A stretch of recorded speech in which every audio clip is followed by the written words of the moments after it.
Gonna hit record and we're gonna get started.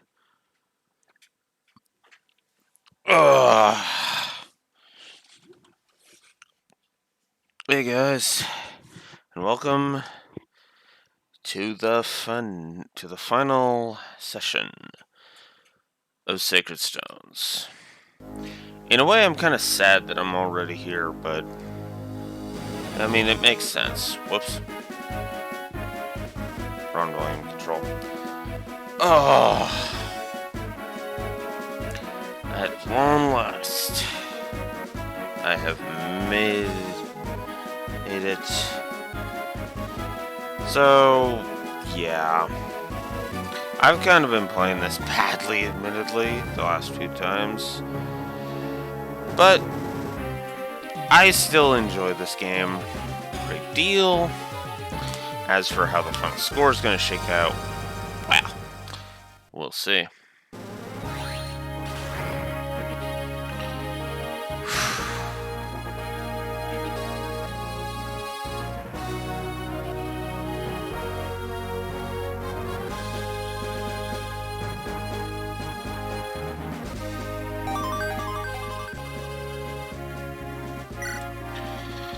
Alright, so I'm gonna waste absolutely no time. I'm just gonna get on with it.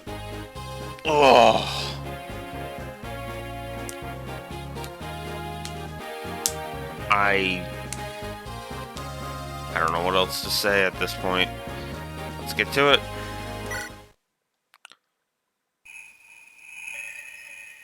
The final chapter, Sacred Stone.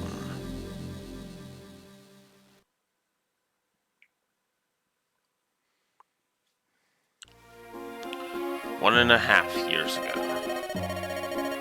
When tomorrow comes, you have to go home, don't you? Yes, thank you for everything, Lion. I'll never forget the time I spent here. Do you think we'll see each other again? Yes, of course. My brother and you and me, we are friends after all, aren't we?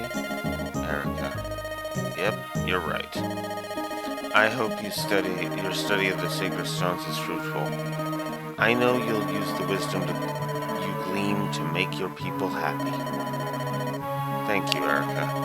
You know, you're the only reason I was able to save that girl. There were times when I wanted to give up, to admit failure. But you were always there. You were always encouraging me to succeed. That's what kept me going. I just thought of you, Lion. Erica. I'm sorry, forget what I was saying. I could never be like Ephraim. Lion, what do you... I guess this is it, Erica. Hope to see you again someday. I'm going to focus on my work and do my best until that day.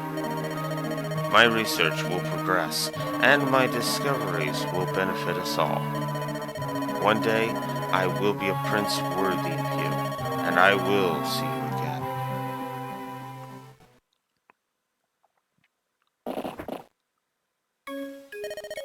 Lion. Erica. Lion. It is you, isn't it, Lion? Yes. But I'm almost completely gone. Before I'm lost entirely, I want to apologize. I'm sorry, Erica. This is all my fault. I was too weak. You're not to blame, Lion. It was the Demon King. He was controlling you. No, that's not true, Erica. When the Demon King reached into me, from inside the dark stone, when he whispered he would see all my dreams and desires made true, I did not reject him. In the shadows of my heart, he saw jealousy, vanity. It was my weakness that put these emotions there, allowed them to thrive. Everyone has weaknesses, Lion. You're not the only one. I do. I'm sure my brother does. Don't hate yourself for having these feelings, please. Thank you, Erica. You were always so kind.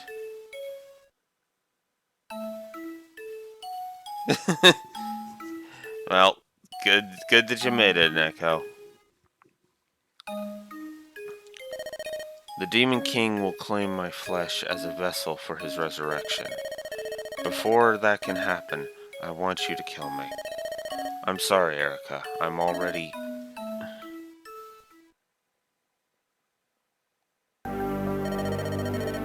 No, please. Alright. I realize I haven't really been talking. I kind of failed on the whole thing.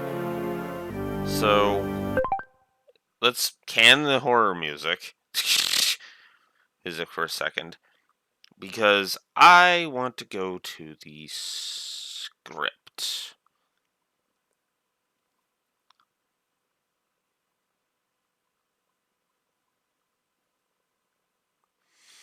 Oh, so Ephraim's root is right at the top. Ah, alright. So, the way that scene plays out in Ephraim's root... Oh, nice. Congrats on that. Anyways, so if you go on Ephraim's root, the scene is a little bit different. In Ephraim's root, with the whole trickery thing, I mean, it's crap. It was, of course, Ephraim being toyed with by the Demon King, and then having the Sacred Stone shattered. And then Lion snaps out of it and basically says, "Yeah, I'm just going to continue anyway." I gave that a story negative because I hated that idea with a burning passion. Nice.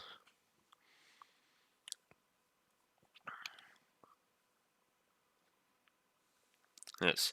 So we start with the flashback from the 1.5 years ago. We saw the Erica side of it. Well, here's the Ephraim side of it. Ephraim, don't make that face. We'll see each other again, all three of us. You, me, and Erica. Lion responds, "Yeah, I know. But when we get older, when we each take the reins of our nations, we probably won't meet again. Not like this, I mean. Not as friends." Ephraim, what's that got to do with anything? Kings are humans too. Emperors need not be friendless, you know. Lion's response, I suppose you're right. You have a knack for cutting to the heart of things, but becoming a king or an emperor is not something you can take lightly. I really don't think we'll be the same people we are right now. What if Rhinoceros Grotto went to war? What if we were forced to fight? Ephraim responds, don't be ridiculous. That would never happen. Lion, and if it did, we'd still be friends, wouldn't we? Ephraim. Ephraim responds, even if that happens, yes, we're friends forever. Nothing can change that. You'll see. Lion responds, all right, Ephraim, then I will see you again.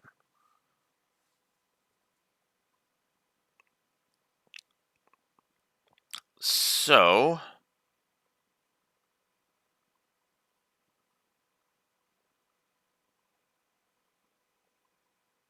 oh wow, they really don't have it, and that's where and then we cut to the present. Ephraim shows up. The party shows up. Ephraim, Lion. Lion responds, you came after all, Ephraim. I'm glad. Ephraim, Lion, is this my fault? Am I responsible for how much you've changed? I haven't seen you for 2 years now.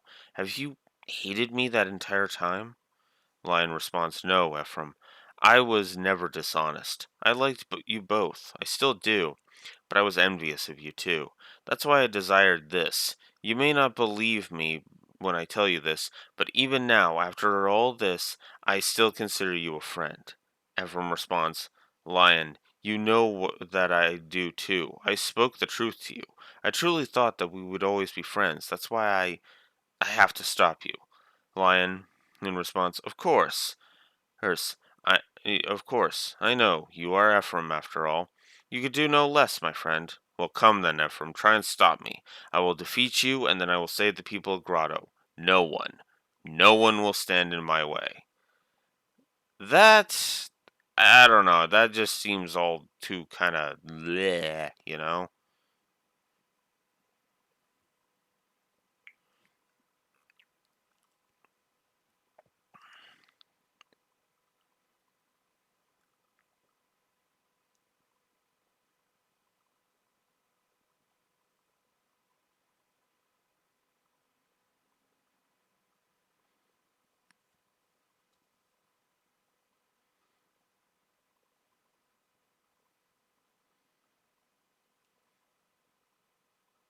So, oh, my controller shut off. Ah, that's funny. Anyways. Okay. So yeah, that's basically the differences. It's basically all down to who is in control during this chapter. Effectively, the idea is Lion is doing this of his own accord, and then the Demon King takes advantage of it in Ephraim's route, and then in Erica's route, well, Lion basically loses himself to Formotus.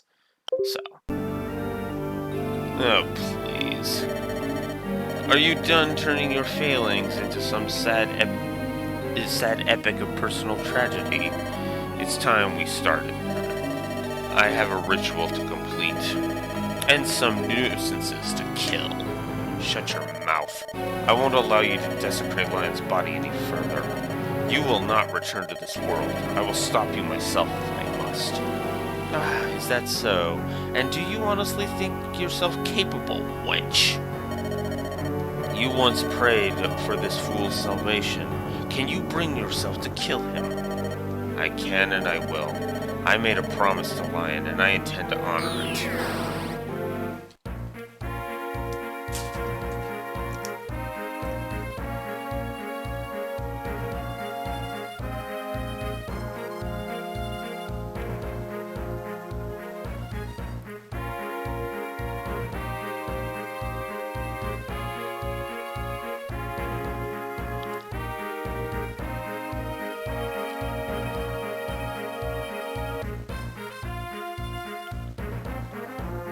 I'm gonna give the opening of that 2 story pluses, because that was good stuff.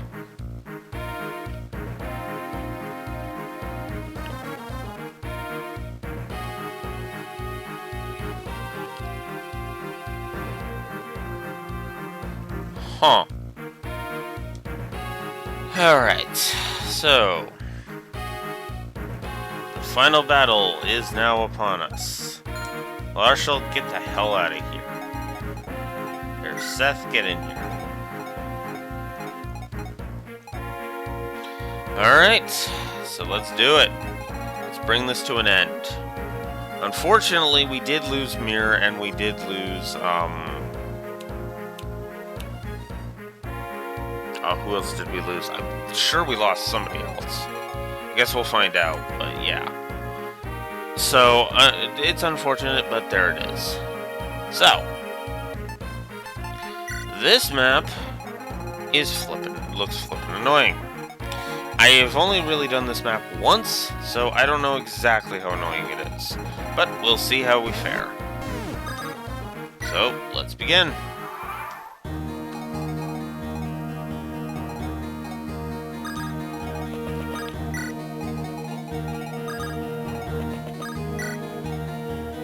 Oh yeah, is there anybody I need to work on getting the A rank support with? I guess Cormac and Doozle. Ephraim's already at A. That's already at A. Okay. So yeah, Doozle and Cormac are the 2 that I need to work on. Alright.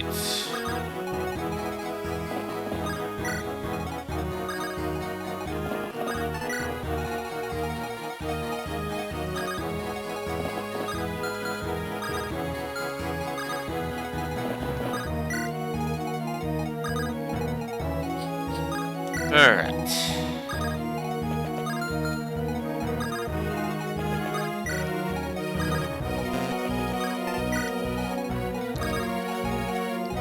first turns are never eventful.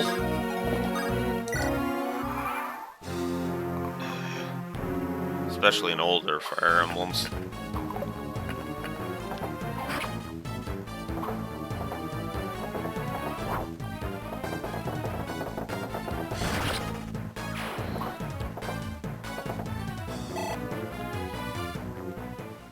Alright. So we get a door key from that, I guess. They're all going after Seth for some reason.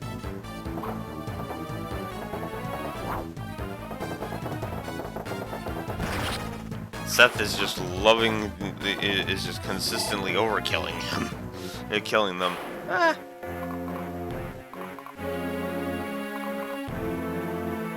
Ah, cool. Oh, crap.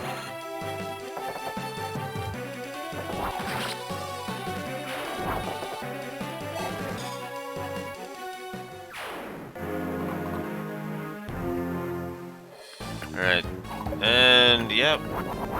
Oh, wow. Speaking of overkill.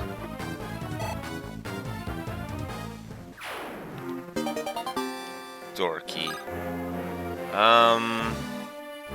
No, I've got Colm right there. I'm good. Now, if somebody could hand me a chest key, that'd be wonderful.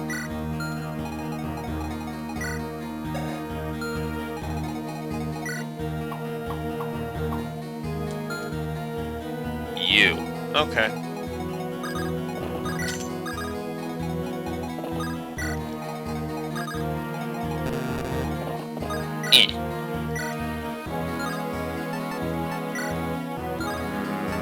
Now, we'll go repair. A 1% chance to turn her to stone.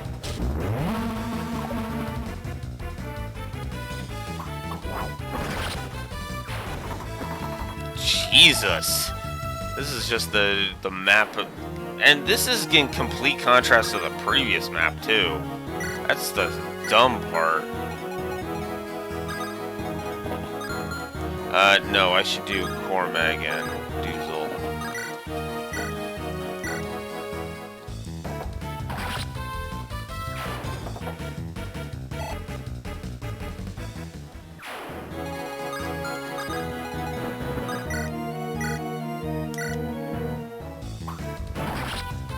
There we go.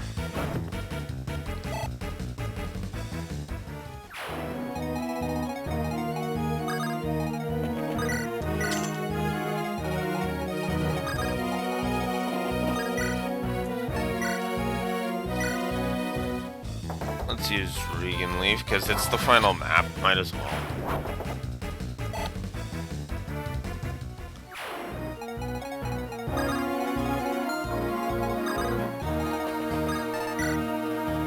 Wait.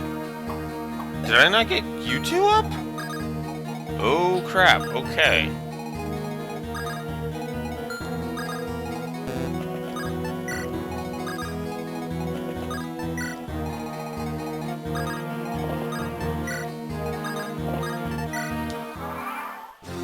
Alright.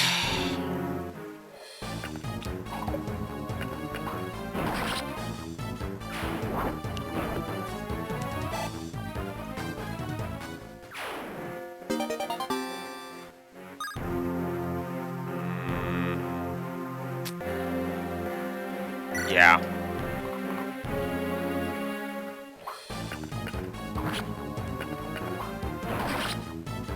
Bye-bye.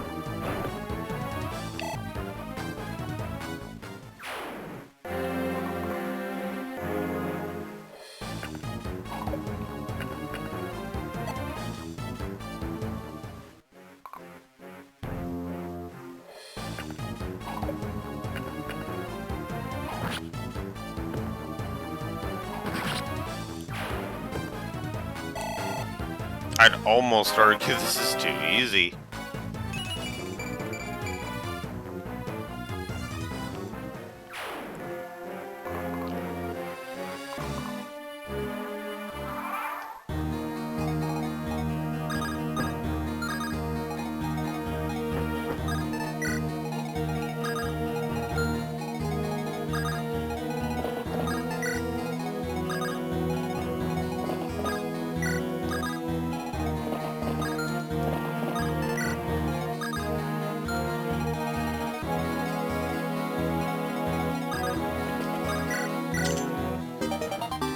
So a Master Seal, in case you didn't rank up anybody, you didn't rank up your characters yet.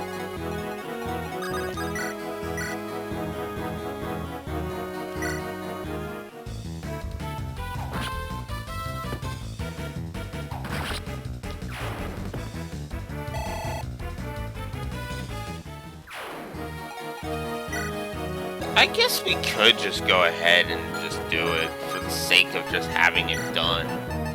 So, yeah, it's the final map. So, yeah, Valkyrie or Bishop for Natasha. We'll make her a Bishop, because why not?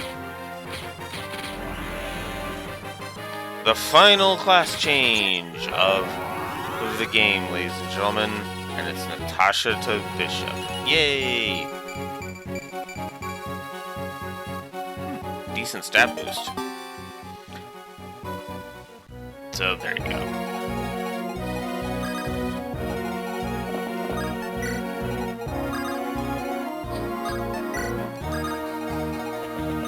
Let's get this out of the way.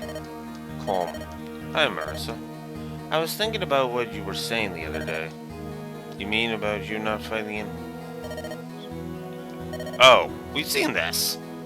Tank. Yes. What about it? Do you want to know what I'm really fighting with? Huh? Yeah, if you want to tell me, sure. What I'm really fighting with is my father. Your father? Well, to be more precise, his shadow. Was he a swordsman also? He was one of the most famous swordsmen in Johanna. He was also a mercenary. I see why you're so good. Ever since I was a child, my father taught me how to live as a mercenary. Since you were a kid? The harsh conditions of Johanna breed strength and ruthlessness. The only way to survive is by being a mercenary. Oh. My father is my parent, my teacher, and above all, a mountain I must conquer. A mountain? Once I conquer the mountain, I can accomplish anything I want. That must be a big mountain. So, where are you on the mountain? A third of the way up? Halfway up? Or can you already see the summit? I'm only at the base. You still have a long way to go, huh? Yes. I don't even know where the summit is yet. Well then, you don't know how long it will take, do you? I'll just keep climbing, even if it takes me forever. Oh, I see. Well, good luck. I'm sure you'll make it to the top. Yes, someday for sure. You're a nice guy. Oh, please, you're embarrassing me. There we go.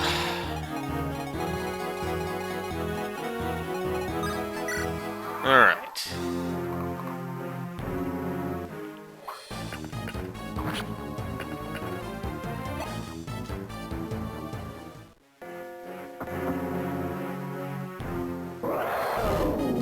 So here's Drago zombies. They're mean, they do a lot of damage, and they're annoying. Yeah. You know what? Honestly, I think I am gonna give that a plus. The Cole Marissa support.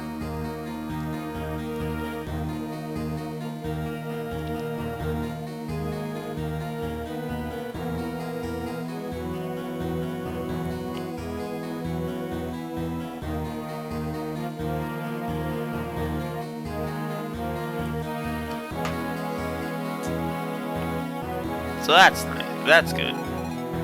Alright.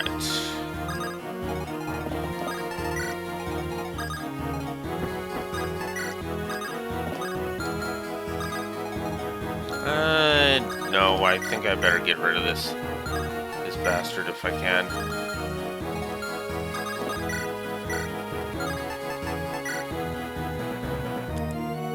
Holy crap.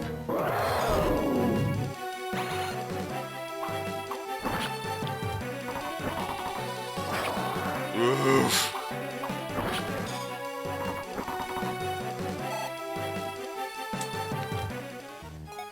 Did a lot of damage to him, but yikes.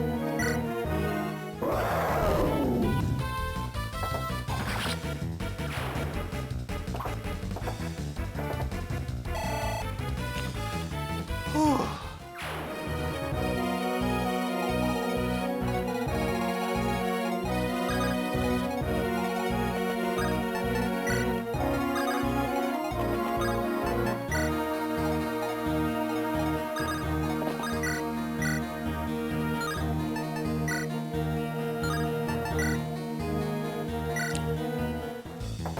Yeah, let's go with Kill It, Lance. Just for a bit of irony.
Ah.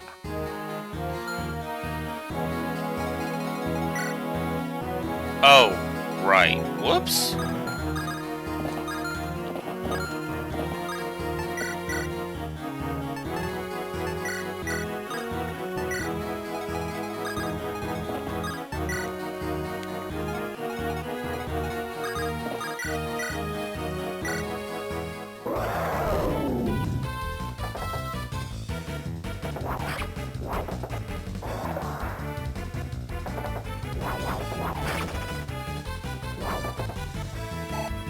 Alright. Got him low. Oh, wow. Ephraim and Tana are doing better against these Drago zombies than frickin' Erica did. Erica had to use her more powerful weapon. Yep, and Ephraim didn't have to bother. Oh, nice.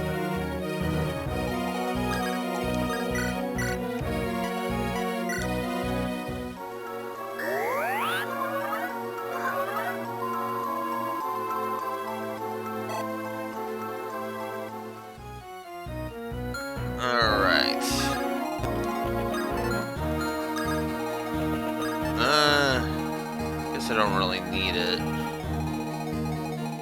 Yeah, I don't really need that.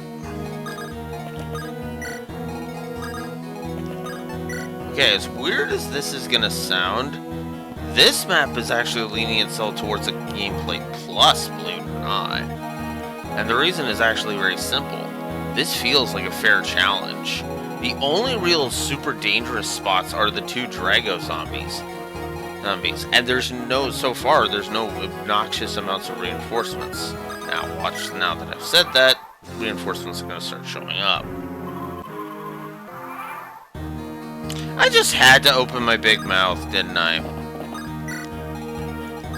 I just had to open my big, fat mouth. But that's okay. So there's 23 enemies left, and 5 of those were the ones that just came in. That's still not bad, actually, now that I'm thinking about it, because again, one of the reasons why I kept giving gameplay negatives to those maps with ridiculous amounts of reinforcements was because they were constant.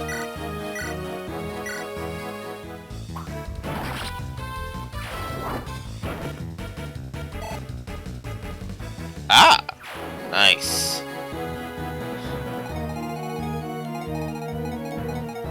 I mean, come on, it makes perfect sense. And those two are ridiculously powerful together. Even in Three Houses proper.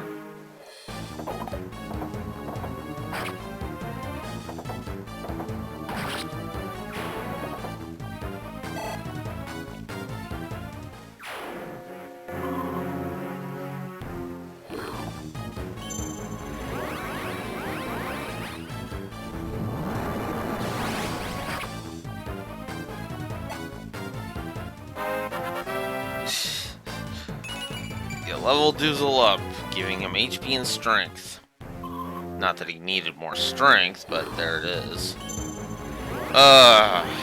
Okay, if at least one of these can miss, I'd appreciate it. Thank you.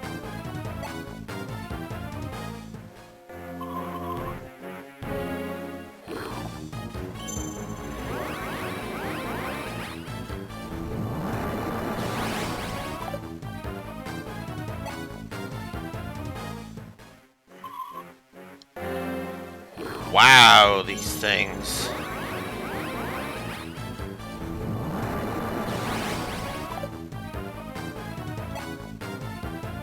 That's what happens when you can only take out one of 4 of them.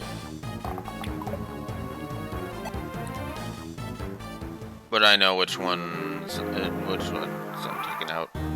Okay, so again, to continue the contrast, 4 have shown up. That's honestly still not bad. I had to consider it.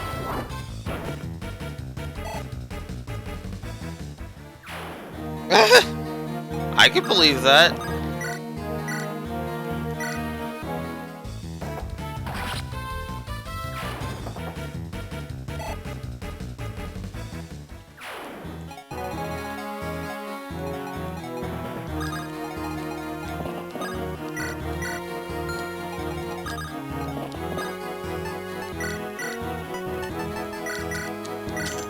And in this one, we have an angelic robe.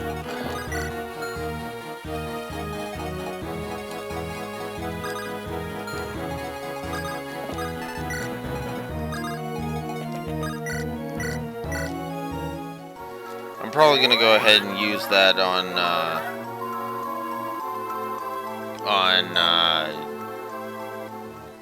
Erica, because, yeah.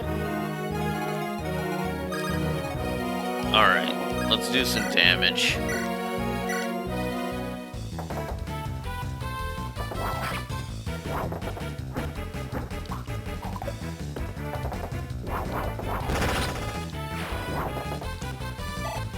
I need to do some...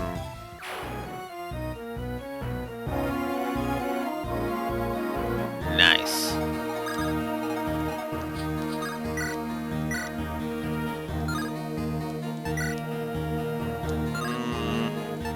Nah, let's keep using that.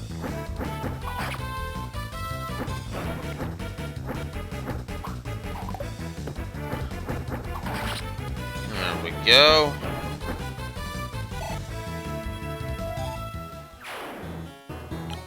Oh yeah, another thing that's helping contribute to this being more of a positive rather than a negative. This map isn't freaking ridiculously huge. Which is also one of the other problems I've run into with maps that piss me off.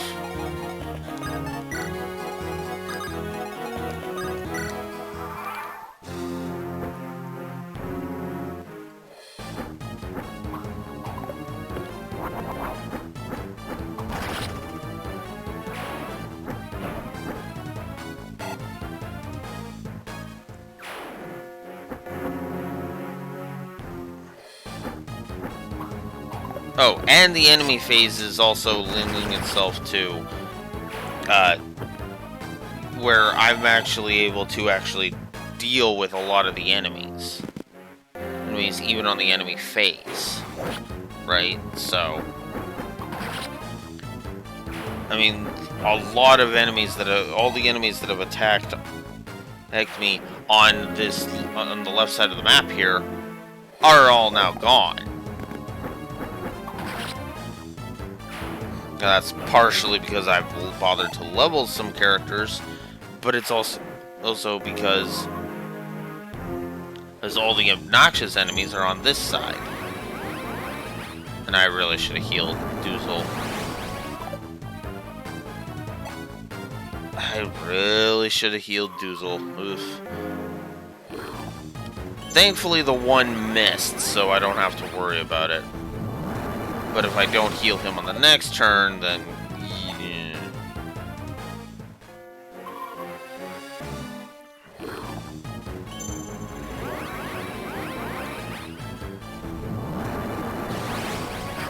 Yep, there it is.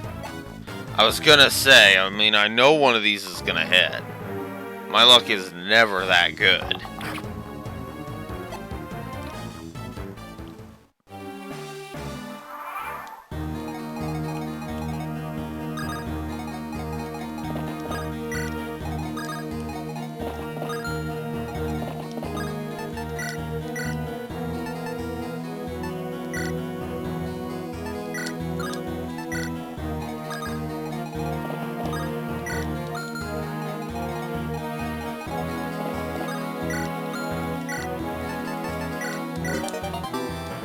Max HP increased. Let's give Home another chance to shine.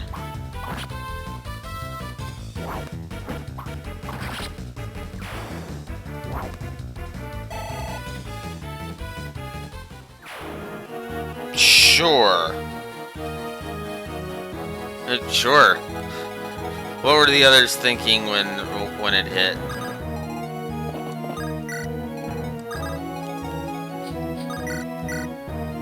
As I slaughtered these, all these monsters.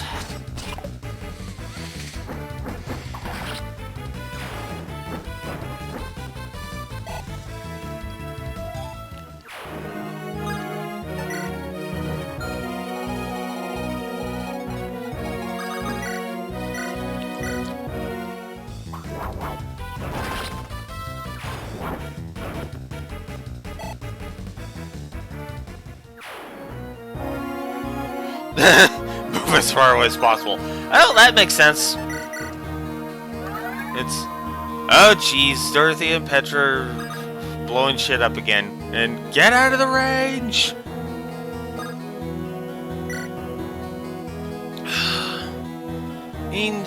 So, Vane, what the hell did you say to Dorothea this time? I didn't say nothing!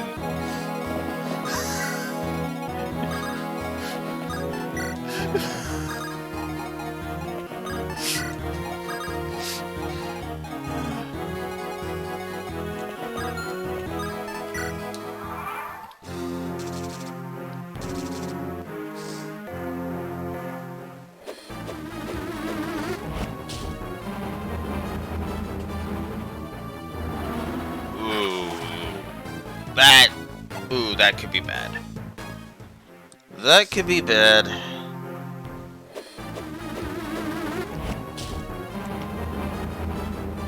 Oh, those are stairs, not a wall. Okay. So, Ephraim and Tana can move over that way to start dealing some damage.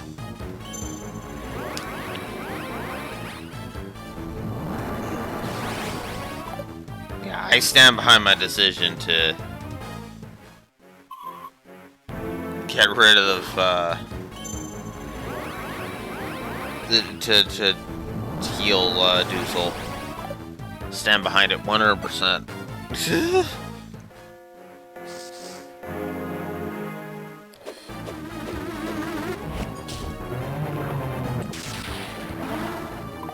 Come on.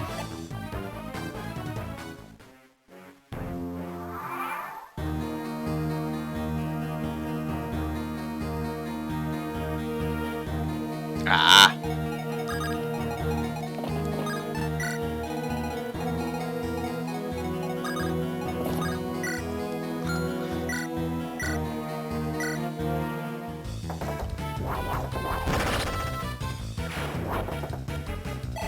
There is one support I'm hoping to show off, because if I'm right, it's easily gonna be another plus the story. What's your range? 2? Yeah, 1 to 2.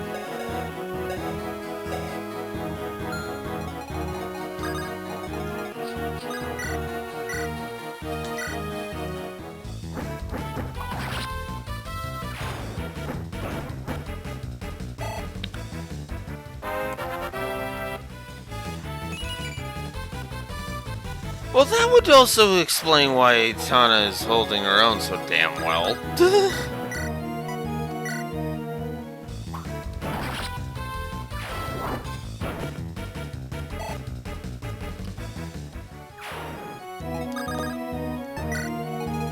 Not there yet.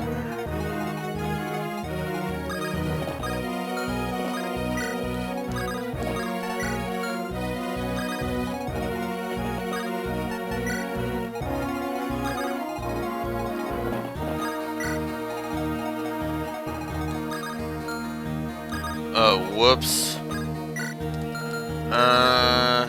Okay. Because I'm an idiot, I need to use an elixir. Alright.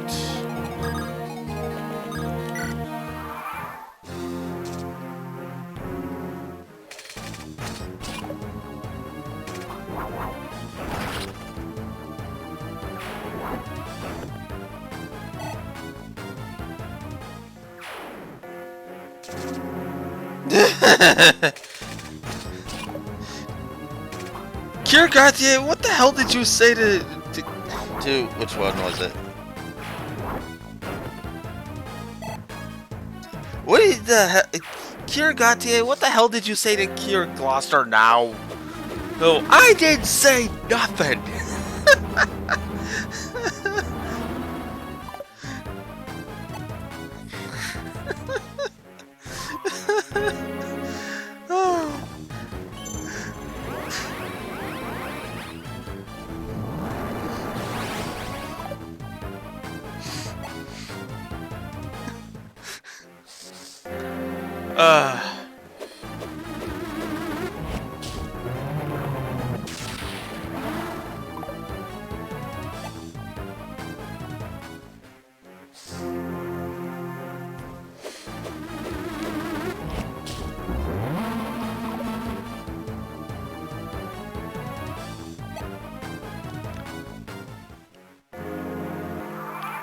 Alright.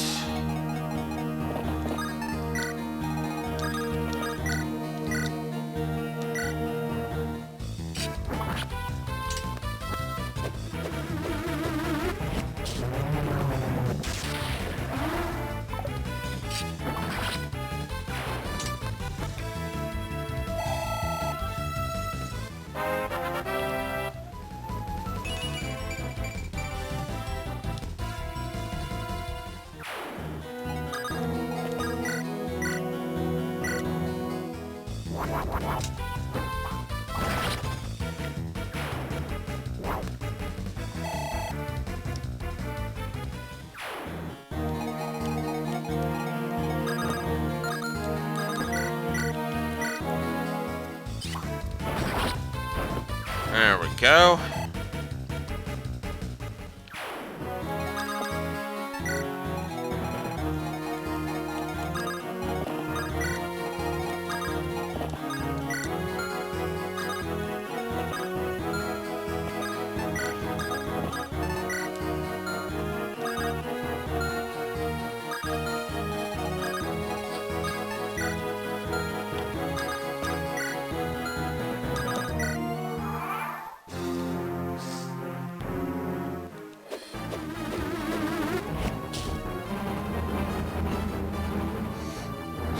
Even pretty sure he likes us to punch Sylvain about something. Yeah, pretty much.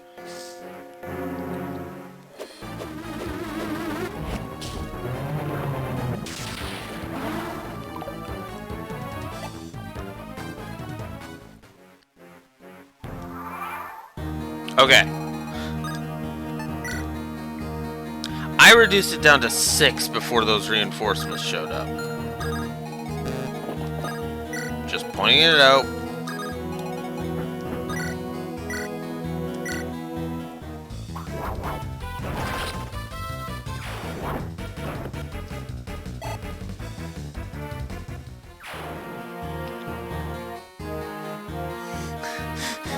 Yep. I mean, it's one or the other. It always is one or the other.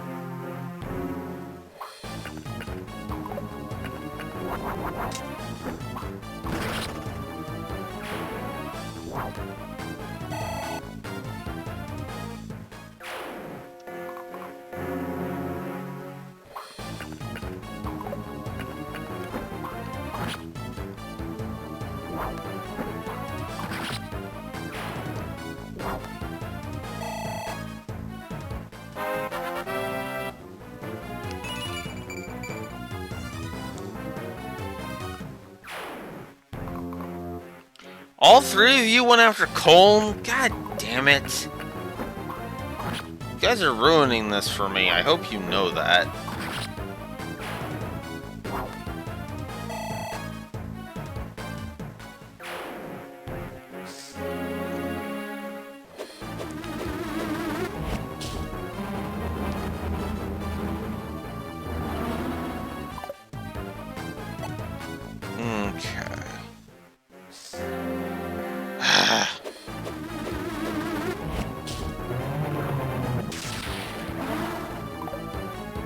Come on. Are you done? Oh my god, you're not done!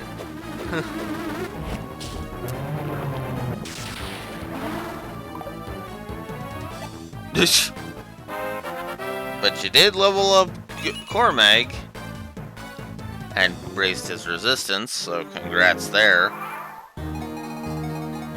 Okay. Colm, get out of there. Because you're stealing kills, apparently. So...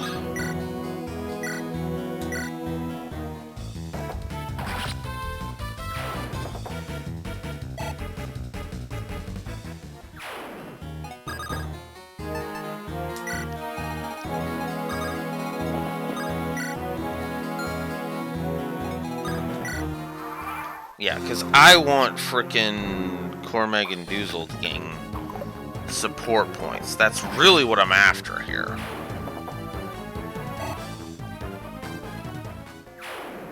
I've already given the 3 support grind negative, the triple support grind negative, so that's as far as that goes.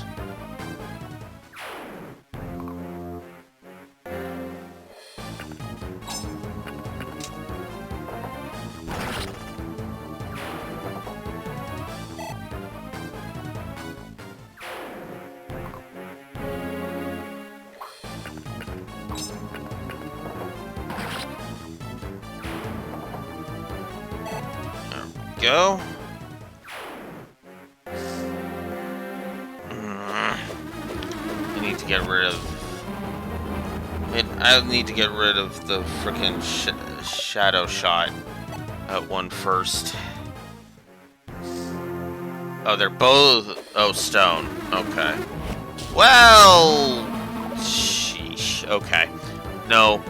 I gotta get rid of the stone one first. That's not even a question. I have to get rid of the stone one first. We're still not ready. Alright.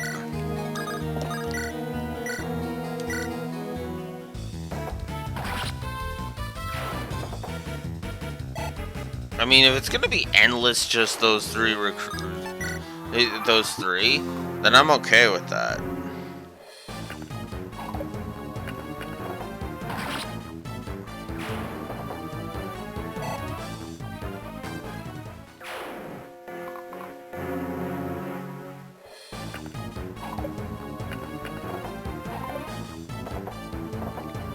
Really? You dodged a 93% chance to hit. Really? Wow. I mean, I know it's possible, but jeez.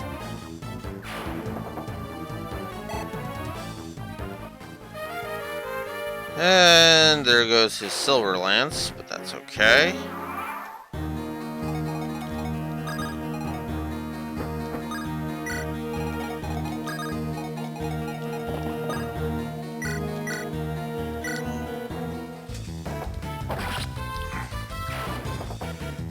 gonna keep going until I get it, damn it.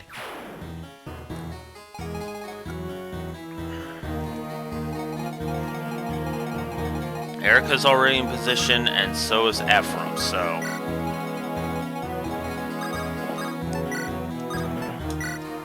There. Not ready for the dialogue yet.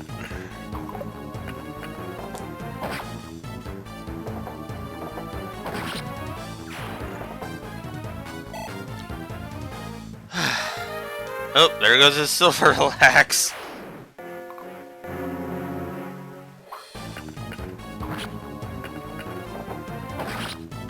Yeah, I'm not worried about Zanbato. Wow, crappy level up. Oh, really? Rune Sword? Really?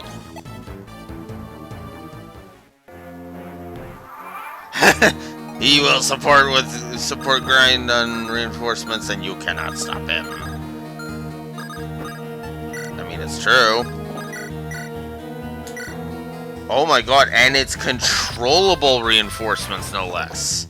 Oh my god, even the reinforcements are okay. Hey, in this one. God damn. Because notice, only 2 more reinforcements showed up.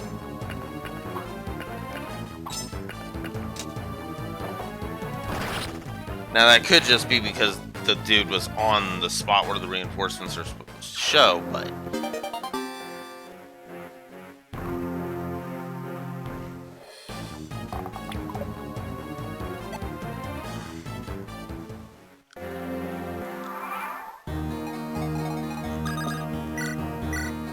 Yeah, actually, thinking on it, that actually sounds more accurate.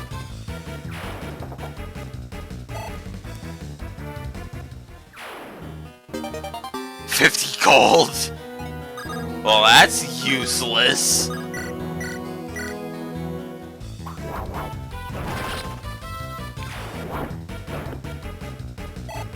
Even if I have to do it, like basically grind while I'm discussing my final thoughts, I mean... Worm Slayer!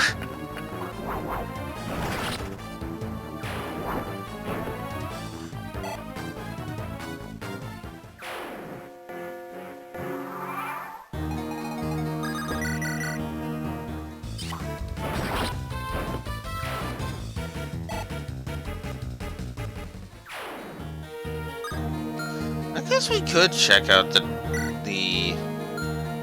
thing. Ugh, this is where that support fill-in thing that Three Hopes apparently has would come in real handy.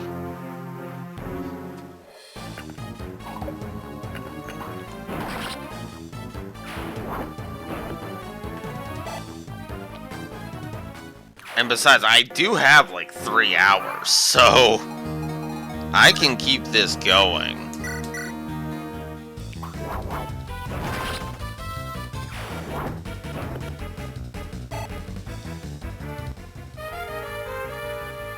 For a bit, anyway.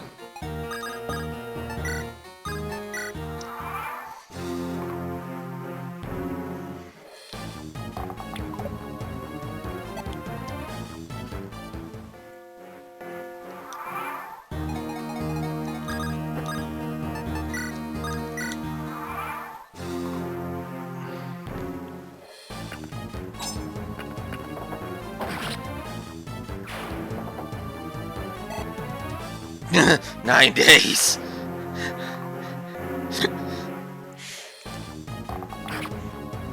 Okay, admittedly, I know what you're referencing there, what you're saying there, Neko, but I mean, I don't know if I could keep this up for 9 days. Support grind for 9 days. That'd be interesting, though. Just 9 whole days of just sitting on this one map support grinding. There's no way in hell it's gonna take that long.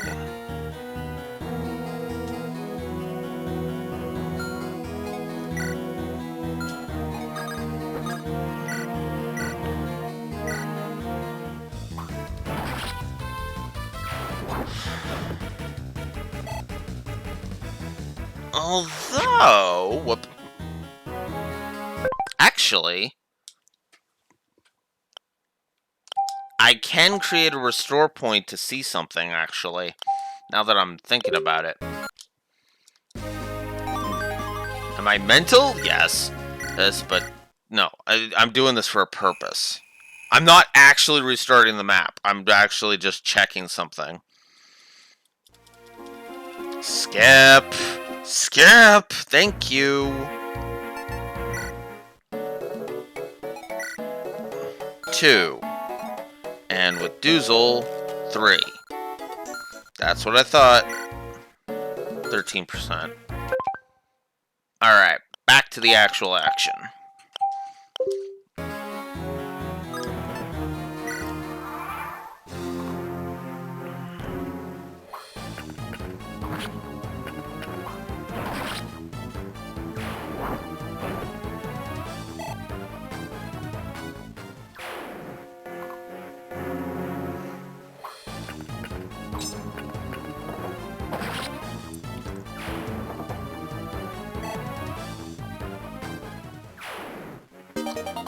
$100 gold.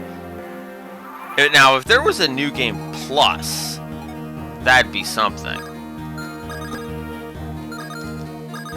Oh, you're joking.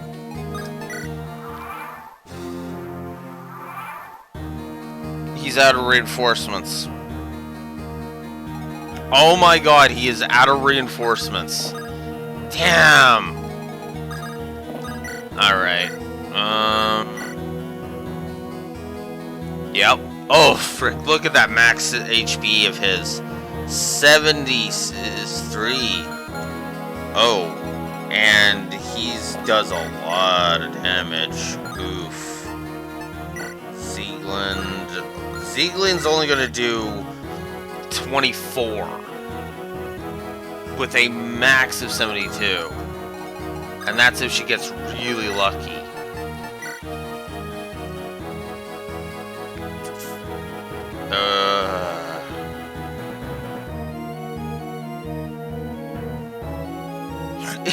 Yeah, no kidding.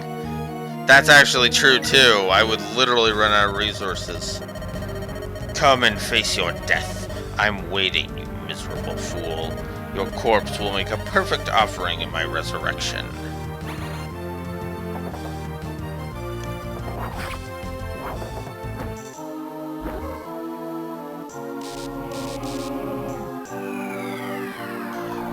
I just realized if Ephraim crits, that's gonna be bad.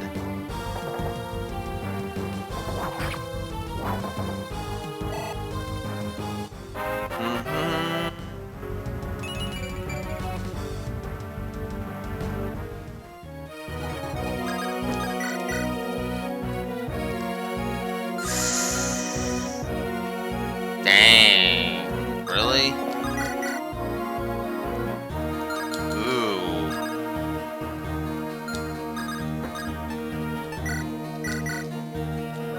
You know what? Oh wait.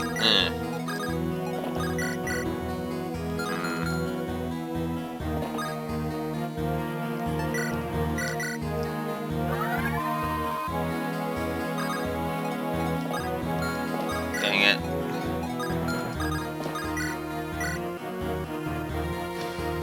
I should have attacked. Ah, I'm an idiot. Thankfully, Tana's here to make up for my mistake. Oh, wow. Okay. Erica first, then Tana. Lion, I hope you're watching. I will defeat the Demon King. Do you really think your blade can hurt me? Cut me and see if you can even hit me, that is. Well, with a 100% chance, yeah, I think she can.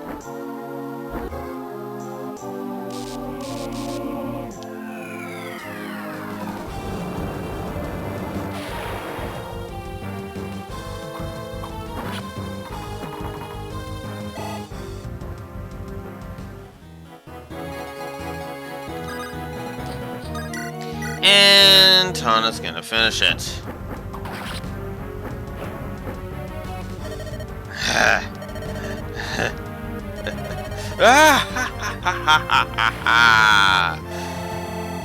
Now, if this was Ephraim's route, Lion would simply be like, where the hell did I go wrong? Where did I go wrong? Lion, be careful, Erica. It's alright, he's Lion. Lion, Erica, is that you? Yes, Lion, it's me. Erica, you stopped me, didn't you? I'm glad. Lion. Listen, Erica. I never had the courage to tell you, but I've always loved you. Lion.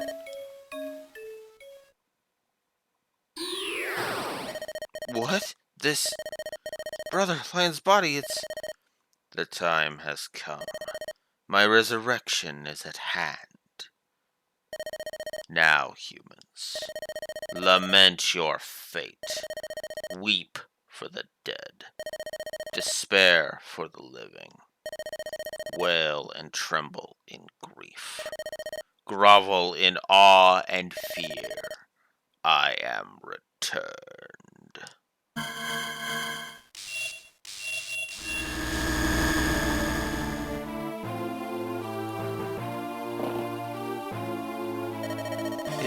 Is that the Demon King? Erica, brother, don't be afraid, Erica. I'm here. Our friends are here. We have the Sacred Stone, and we have each other. We will not lose. We will defeat him. You're right, brother. Larshal, it's time. We have to use the final Sacred Stone. We must use its power against the Demon King, as in the stories of old. You must listen to me, Erica. The stories are true. The stone does hold the power to stop the Demon King. However, the source of its power is human will. Your desire for peace, the desire for peace within our hearts. Is in our hearts? Yes, that's right. We need not pray for the sacred stones to aid us now. No, we need only focus ourselves and concentrate on a better future. I understand, Larshal. Listen, everyone. I can never repay you for all you've done so far. Now please, one last time, lend me your strength to defeat the Demon King, to restore the peace to our lands, to take the peace we all dream of and make it real. Is everyone ready? We're going to win. My only wish is to serve and protect the two of you. There must be something that I can do. There's nothing to fear. I'll protect everyone. We must be steel blades to which to pierce the enemy. Prince Lion. Defeat the foe. Nothing else matters. Gotta do my best. Here goes. My blade will cut deep. So, what's Lady Luck have in store for me today? Fighting's all well and good, but where's all the treasure? Let's finish this. Abominable sacred stone. I will not suffer imprisonment again. How? You possess only one. Do not fool yourselves. You cannot fully imprison me. I will grind that wretched rock and your accursed bones to powder.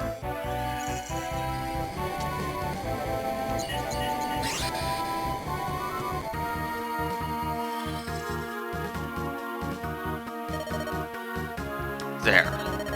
We did it. The Demon King's soul has been bound once more. But Erica, it's not over yet. The Demon King's soul rages against its prison. We must return it to its proper place, and quickly. But first, we must defeat the Demon King's soulless body. That thing? Uh-huh. The real battle's just beginning. Our ancestors paid dearly for their victory, a mountain of corpses. It's written the Demon King was surrounded by the dead before he finally fell. We're all prepared to do what must be done. I have no desire to make any more heartbreaking sacrifices. I promised we would all return safely, and return safely we shall. You know, except for, So, yep, our only opponent now is the Demon King himself. So... it is truly the final act.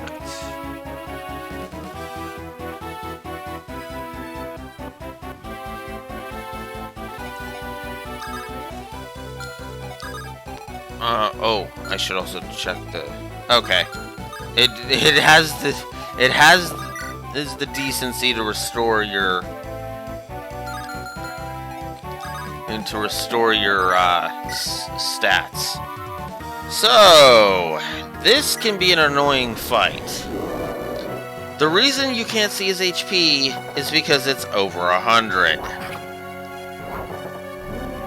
And you'll only... I think it's when it gets below 80 you'll be able to see it. But yeah, this is... oof. Okay, and there we go. So this fight is actually ridiculously easy because, as you can see, I've already got him down to 60. So... yeah...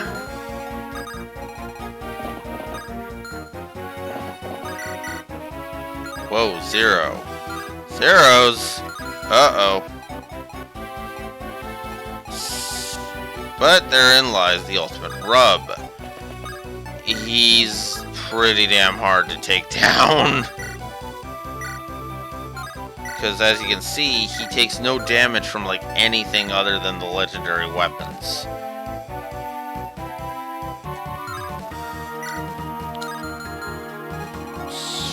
So this could be bad. This could actually be really bad.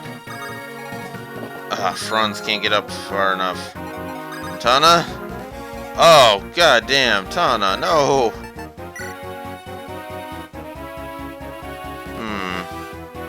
Well, I'll give it a shot.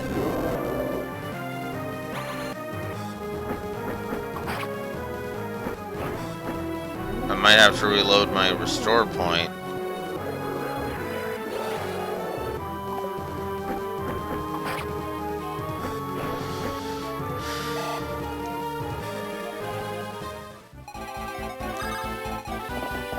Or, you know, I could just get Erica up to the side. Lion, lend me strength.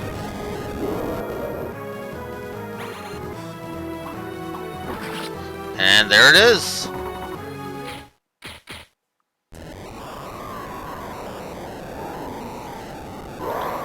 Pretty easy final battle, but...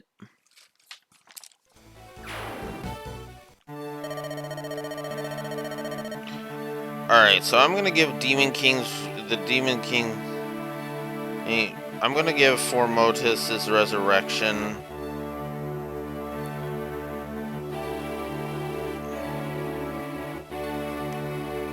In the Story Plus, I think that entire scene is awesome. And I'm gonna give the final chapter after a gameplay plus.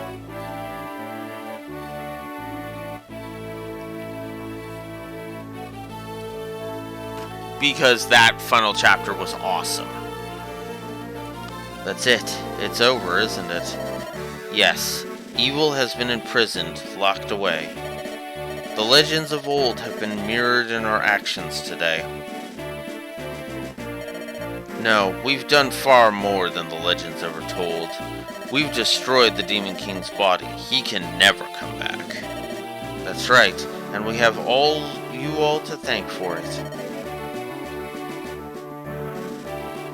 Yeah, sure, the Demon King's soul is still, still potentially a problem, which, I mean, granted, that's even true in my setting, but the body is completely destroyed. Wait, for all intents and purposes, he can't come back. Which is a good thing. And another thing, in that ancient battle, it took the might of the 5 heroes to do what we did. We did not have their extraordinary power to draw upon. No, we didn't. We conquered darkness and restored peace to the land, thanks to you. It was because you never gave in. You never stopped fighting. None of you. Not once. Thank you. Well, that took some doing, but we finally finished the job. We certainly earned our pay. Please tell me you're going to enjoy it. Let's go home, Chief. Let's see now. Shall we head back to Johanna? I guess we could stop in at the guild and get our next contract, eh? But the Queen's gone. I wonder what Johanna will do now. I'm sure it'll all work out. After all's said and done, it's our home. Come on, it's time for Garrett's band to ride. Let's go. Heads. Looks like I should be getting back as well. Homecoming time.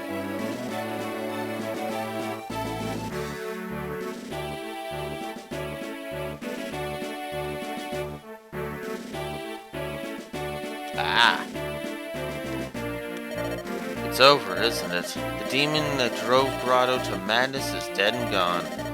I can't believe I was part of this whole thing. The war is over, but so much remains to be done. Our country lost this war. The road ahead will be long and hard. That's true, and yet it's a road we must travel.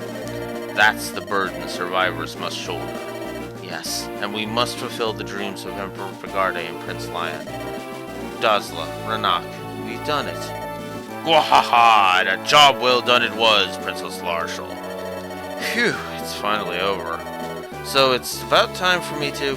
Hold it! I gave you no orders to leave. I am the Princess of Rouston, lest you forget. I have many missions yet to fulfill. Come, Dozla, Ranak, it's time to go. Gwahaha, wait up! Let's move, Ranak!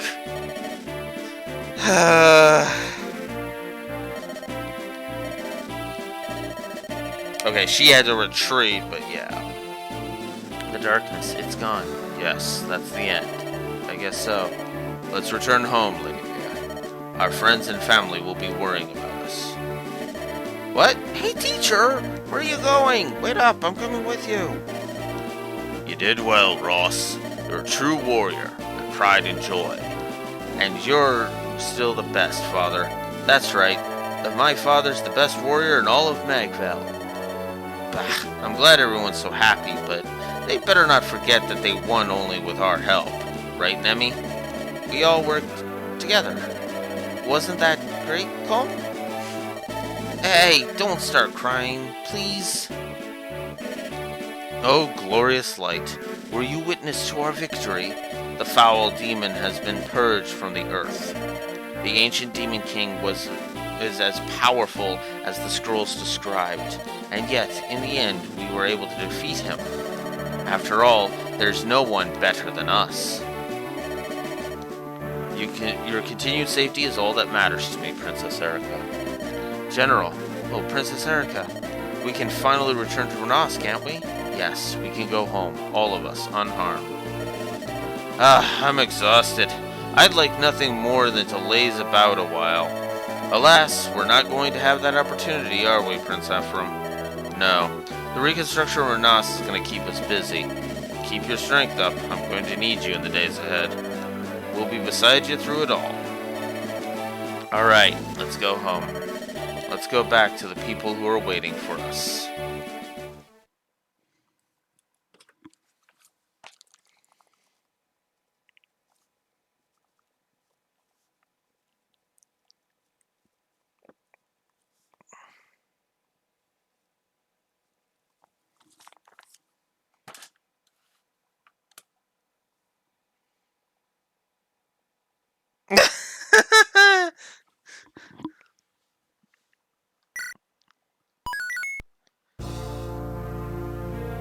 So now we have the epilogue. It is time for me to be on my way, my friends.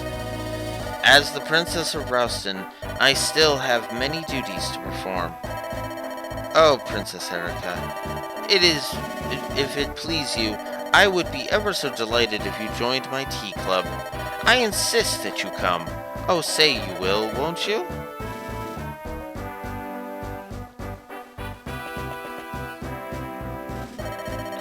I have much to do here in Johanna. I'll start with what can be done, and then keep going from there. First, I must talk to Mother. She should know that we've won. so that she can rest easily. Slight changes depending on the route. We of Frelia will do what we can to aid in the restoration of Renas. If you have need of our assistance, since you have but to ask. I seldom trust people who act from purely altruistic motives.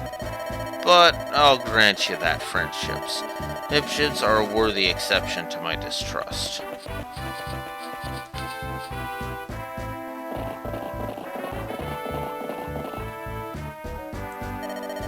We've finally made it home, haven't we?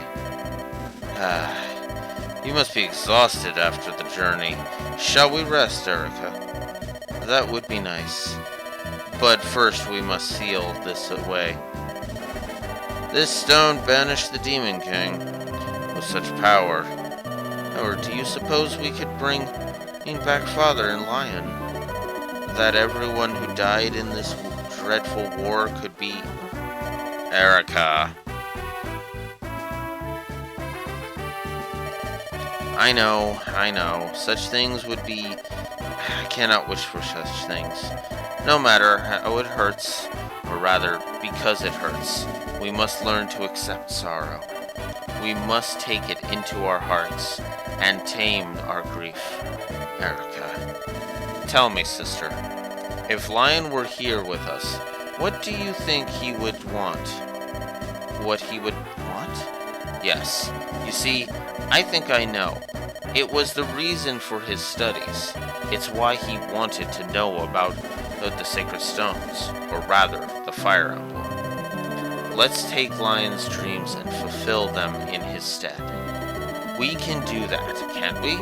Without relying on any mystic power? You're right, brother. We can. Let us fulfill his dreams, as Lion wanted, as we all want, so we may live in peace and joy.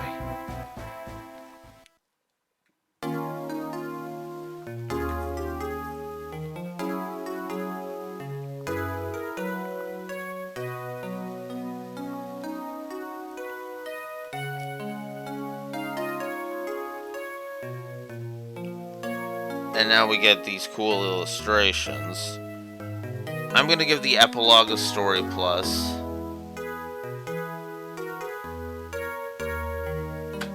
Because that was a good epilogue.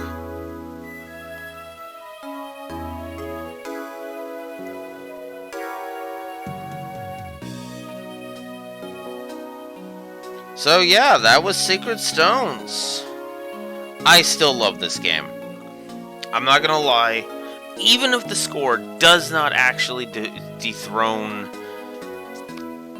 Three Houses as my my highest rated game, I still stand behind the fact that I absolutely would replay this game in a heartbeat.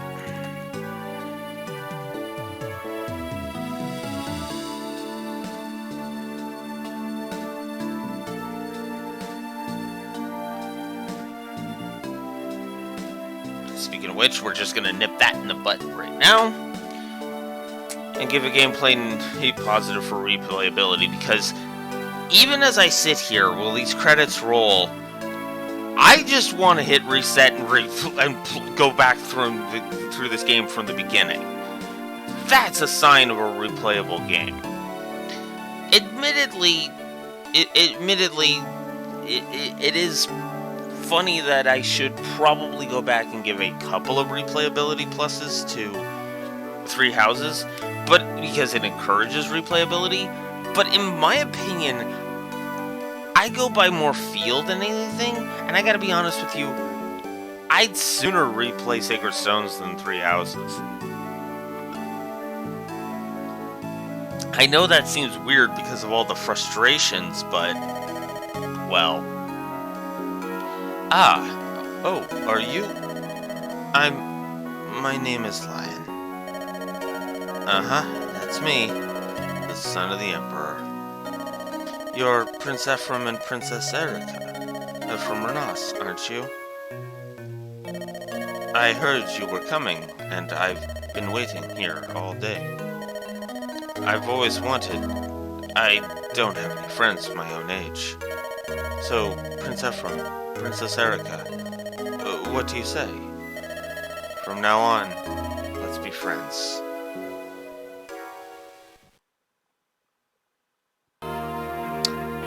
Yeah.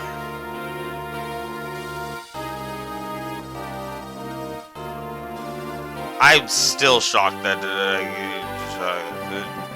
so there we go, guys. So I beat the game in 366 turns. So, now for the epilogues. Franz brought Amelia home with him to Renos. Amelia spent a short time in Renos' army, but once she and Franz were married, she retired her commission. The two had a daughter who grew to be a great knight, it herself. Gillam returned to his home of Frelia, where he continued to serve the crown as a faithful knight.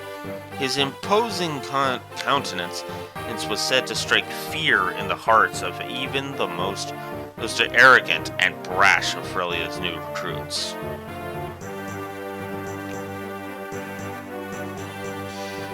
Mulder. After the War of the Stones, Mulder continued to serve the royal family of Frelia. His wisdom served to guide King Ainz as it had served King Hayden before him. Vanessa. She remained on active duty as an airborne knight in Frelia's army.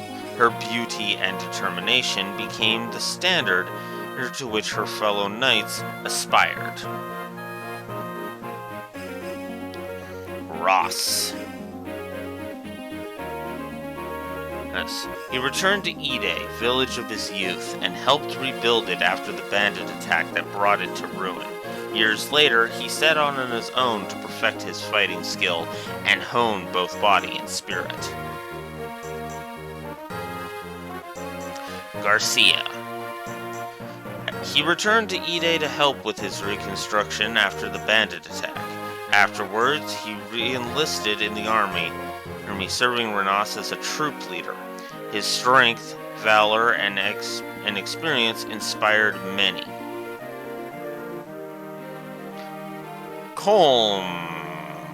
What? Okay. He politely refused an invitation to become a spy for Renos. Returning instead to his hometown, he spent the rest of his days as a chivalrous rogue helping those in need from the shadows. Nemi, tearful archer. She returned to her village and passed her days in peace and quiet. Years later, she traveled to the capital of Renos as an archery instructor for their military. She never could resist a good cry. Okay, so not some of the epilogues I was expecting. Artur moved to Renos to help rebuild the shattered country. He worked without rest to ease the pain and grief of those who suffered during the war. His self-sacrifice made him into a folk hero among the peasantry. Lute. After the War of the Stones, Lute returned to Renos to continue her arcane studies. She spent far less time locked in her library, preferring now to explore the outside world. She grew into a great and well-traveled sage. Joshua Natasha. When Joshua returned to Johanna, he took Natasha as his bride and claimed the throne as its rightful heir. Natasha is the perfect companion, and together they carried the mighty desert nation to great glory.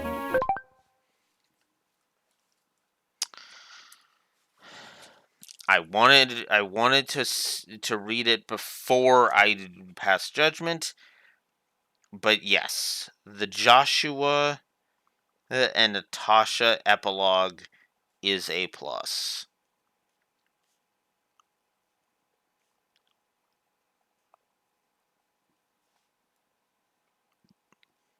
I do too. It's a story plus, absolutely.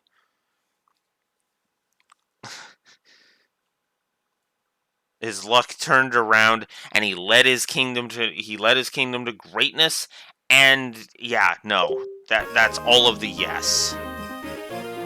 Forday. Upon Forday's return to Renos, his secret hobby of painting was discovered. He was commissioned as a court artist.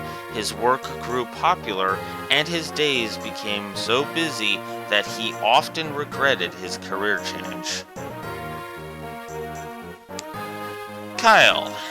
His service to the royal family of Renos has continued without change. He became a battalion commander and gained much trust and responsibility for training new recruits. Ainz, king and strategician. As time went on, he succeeded his father, Hayden, as king of Frelia. His resourcefulness and tactical prowess helped him build a court of loyal vassals that served him well. Oh, Serene, that was the other one we lost. So we lost Serene. Duzel. Following the war, Duzel returned to Grotto, where he was instrumental in its rebuilding. He spent his remaining years watching over Grotto and sharing his wisdom with other nations as an expert combat instructor. Noel, Watcher of the Darkness. Noel returned to Grotto, where he dedicated himself to rebuilding it and fulfilling Lion's vision. When the country was restored to its former glory, he disappeared without a trace, never to be seen again. Cormac. Cormac returned to Grotto to assist in the reconstruction of his country. Shortly after, he left to wander on his own. When he reappeared, he rejoined the army not as a knight, but as a common soldier. Larshel, Queen of Light. She succeeded her uncle as ruler of the Roustan theocracy several years after the war ended. She never lost her unique perspective on life. She spent much of her rule visiting the neighboring countries. Dazla. As Larshel rose to become queen, he remained by her side. Watching Larshel grow to become the queen she was destined to be was Dozla's greatest joy in life. Renak, rich merchant. Larshel summoned Renak back to Roustan, and he was forced to return. He was never able to escape his service to the self-centered princess, who became queen. Admittedly, he didn't try very hard. He secretly wanted her. I should have paired those two. Anyways, Garrett, the Desert Tiger. Garrett continued as a mercenary. Over the years, his reputation grew so great that he had more job offers than he could handle. One day, without warning, he left, never to return. That's random, but okay. Tethys, beloved dancer. She danced from city to city, and the entire continent became her stage. Her fame grew and grew, and large crowds gathered whenever she performed. Ewan continued his studies, modeling his life after the teachings of Saleh. Eventually, his education branched off into different paths. His insatiable curiosity led him on a trip to explore the world. Marissa, so the Crimson Flash. Marissa became a battalion leader for an elite mercenary force. Many men sought to challenge her to a duel, and none of them stood up to her blade. Saleh, the Well of Wisdom. Saleh returned to Cair Palin, where he remained a faithful servant of the Monarchies. His days were not spent in isolation, though.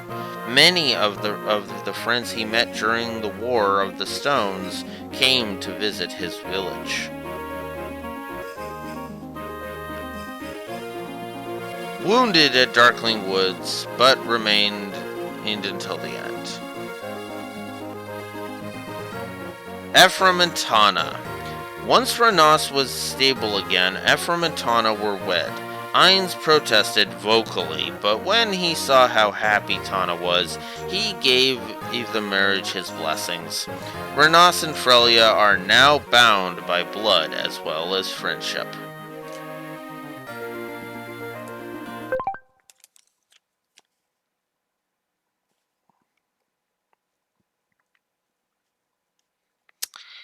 Yeah, the Ephraim and Tana epilogue is another plus.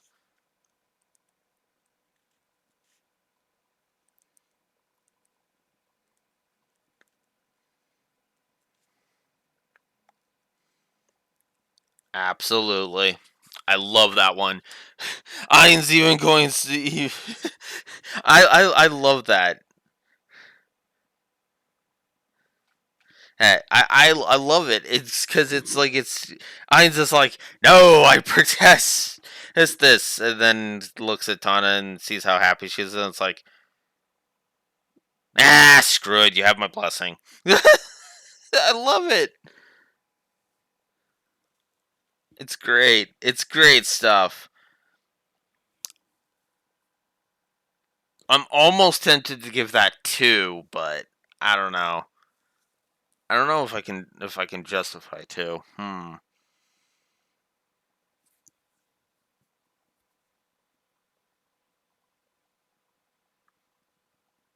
know what? No. 2. 2 for that epilogue. And the reason why is simple. It flows naturally from the characters, and it even acknowledges in-story ideas. And it fits.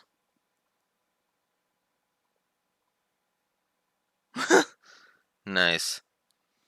Alright, we got one more, and it's Erica and Seth. Upon their return to Renos, Erica and Seth were wed, with the blessings of Ephraim and all of the King Knights of Renos.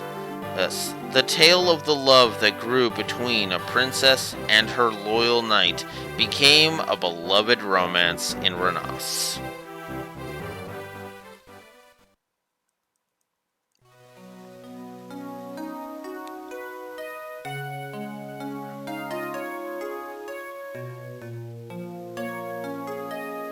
And there we are, a story plus for that one, because that's a beautiful thing. Alright, so that's it. Or at least it would be, if not for... Oh yeah, and here's where you can just check all of the supports that you have unlocked up to this point. You can view them, of course, over here. 15 are remaining you need to unlock. Of course. That is going to require a lot of playthroughs. That is going to require a lot of playthroughs, but I might do so at that point. However, we're not done. After all... Oh, once you beat the game... If you can select a clear file... Okay, before I do that, actually... I'm actually going to... Wait, I don't care if this one gets erased. What am I saying? You can return to the app, and now you have what is known as the Creature Campaign. So what is this? This is an endless gauntlet of enemies. You can go around the entire map, fight monsters, and recruit characters from different spots.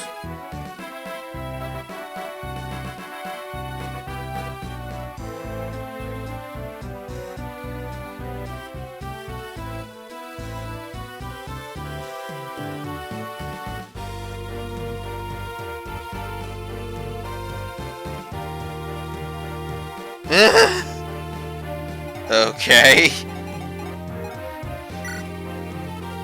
Hey. So, and even from the map, you can actually also enter the secret shop.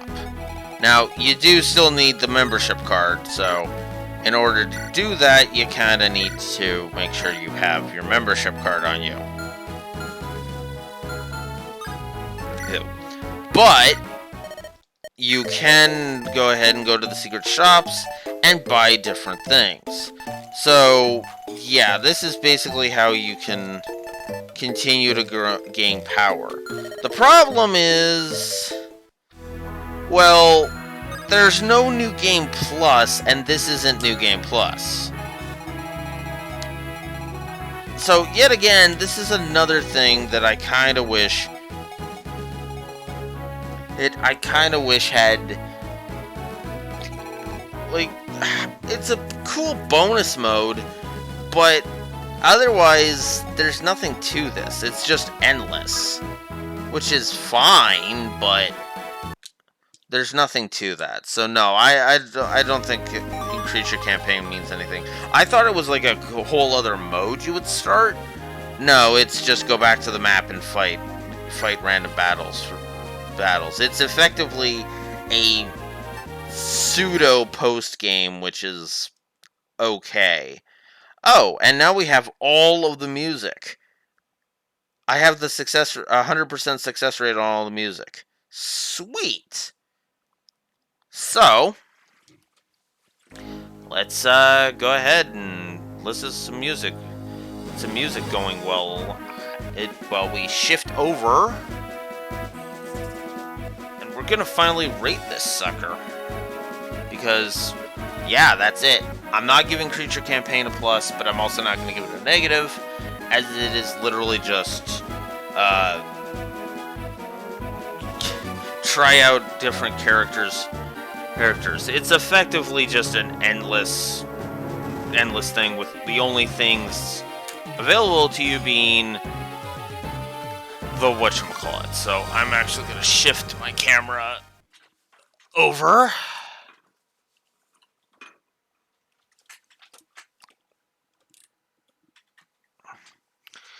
And then we're going to go over here. Pop my Elgato up. And yeah, you guys know what time it is.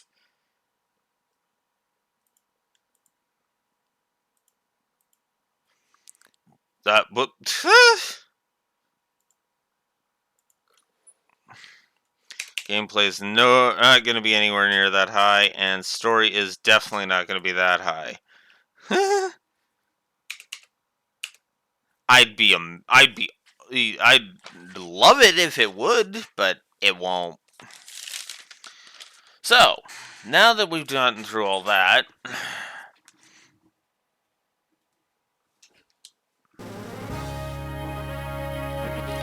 let's start editing this. Let's start editing this, auditing this sucker, shall we? All right. So, as ever,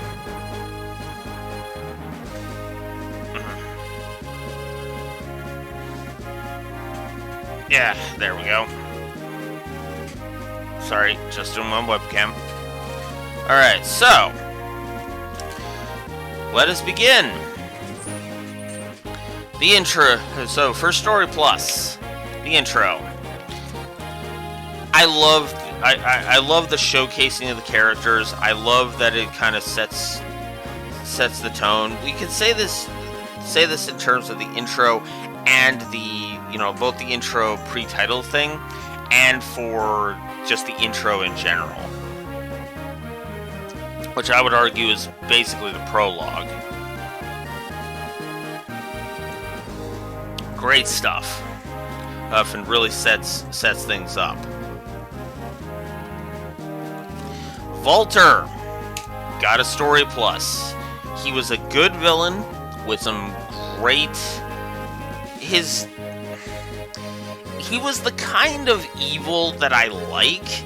And well, sure, we didn't get to see the scene that talks about him being cursed by a lance.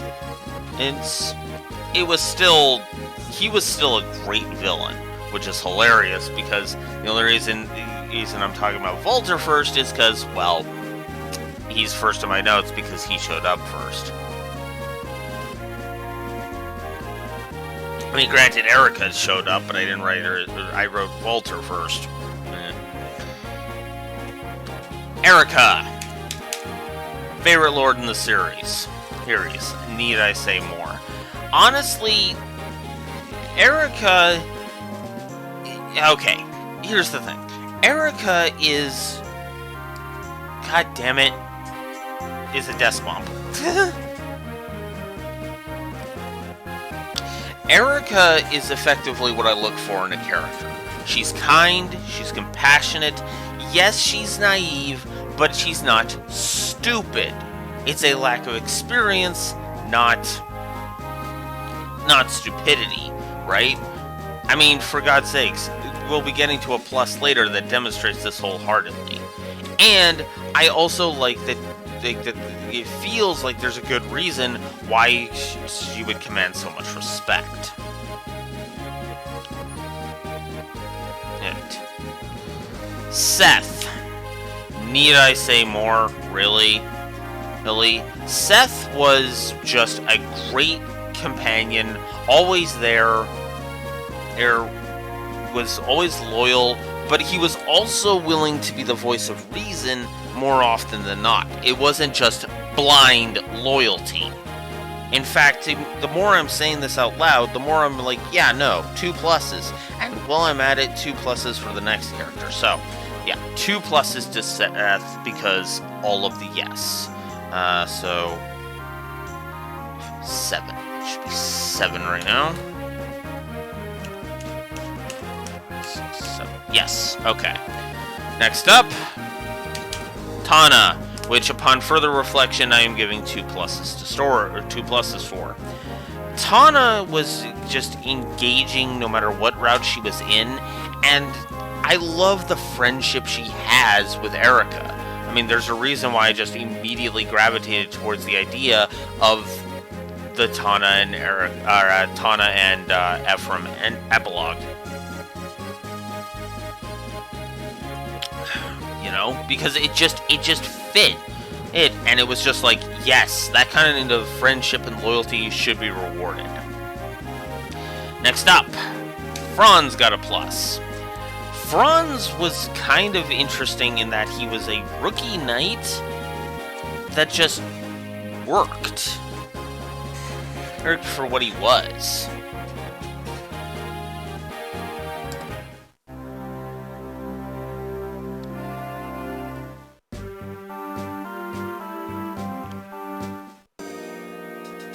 Yeah, we'll go there. I just really liked his characterization, and I loved how well he played off of the other characters. King Hayden was also a plus. Yes, the King of Frelia. Honestly, I just kind of liked his. I liked how he tried to be the voice of reason, but he wasn't also. Yeah, he also wasn't obstinate about it. It was really nice. It was a really nice touch. And I enjoyed that immensely. And I should probably double check this.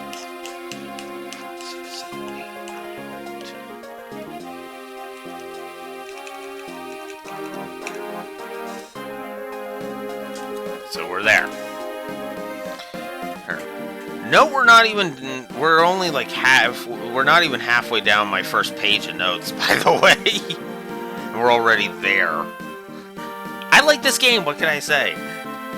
Anyways. Both Ross and Garcia got a plus each. I loved Ross being the voice of reason. Garcia felt like a veteran. And and what's funny is I actually, in my pre-recorded video of about Fire Emblem Awakening, I actually mentioned a headcanon I have for the character of Donald. Yeah, this is where I got that idea from. more than likely. Just because I love this dynamic. Speaking of which, I love the scene where they ask for Garcia's help. They are trying to be understanding, and it's Ross that has to talk Garcia into it. And I like that idea. Next up, Erica's flashback for learning swordplay from Ephraim. It really does give us insight into Erica's personality and her mindset. To show that she may be, that she does not want to be just this dainty flower. She wants to be someone who can protect others as much as be protected by. So, that works.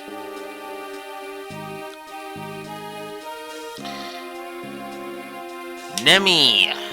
Honestly, I just love her shy, timid nature, and I loved seeing her on screen, and honestly, even though she was a crybaby, it was kind of one of those things where it just continues the trend.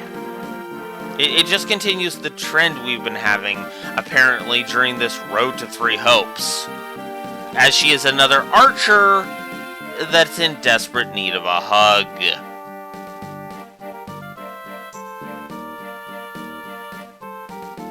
Four. We're up to 4 on that front, in case you're keeping track. Yeah. Anywho, speaking of Nemi, Colm. Need I say more about Colm that I haven't already said? He may be a thief, but honestly, he just felt like the kind of... he felt like he had a lot of humanity to him. He was only a thief in so much as he kind of needed to be, An honorable thief, if you will. Next up, Selena. I love the idea of the Grotto Generals not being evil. Because they're not evil. Volter, because he's gone cuckoo for Cocoa Puffs. That's because of the Cursed Lance. Hence, is evil. Selena? No, Selena's just loyal to basically a fault. And is unwilling to go the route of Doozle. Doozle was an interesting character, and I loved his dynamic with Ephraim. And I also loved the fact that regardless of the route, Doozle just joins up. I was under the mistaken impression that he didn't on Erica's route for some reason, but no, he absolutely joins, so that's cool.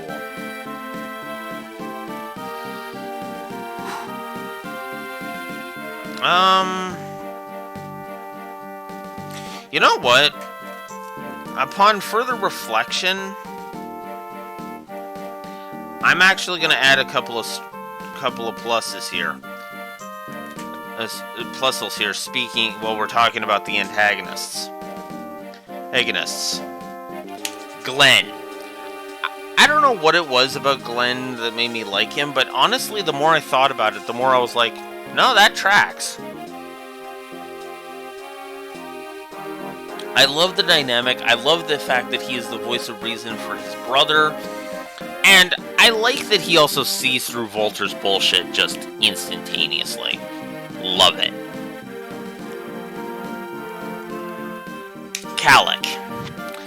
Honestly, Calic was not one that I was thinking about, but the more I thought about it, no, I think I want to give him a plus, because Calic is one of those characters where he's enjoyable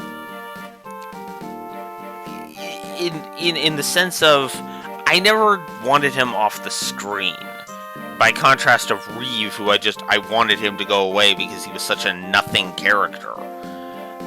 Glenn and Calic, by contrast, is a character you don't see much, but you do see they have ambitions. And their ambitions are not the entirety of their character. Reeve.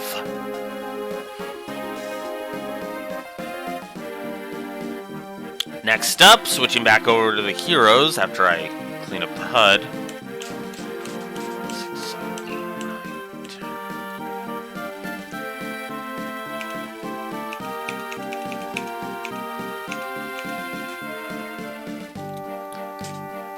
Next up, loot.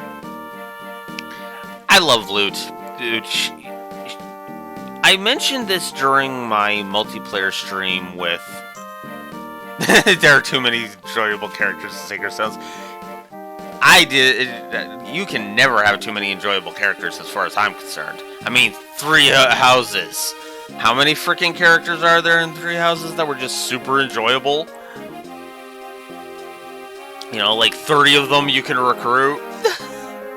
Anyways. Is loot. I mentioned this during my Halo Reach multiplayer stream on Sundays, which I have now started up, by the way. In which, but it's arrogance done right. It's arrogance where there is, where loot feels like a character, much like,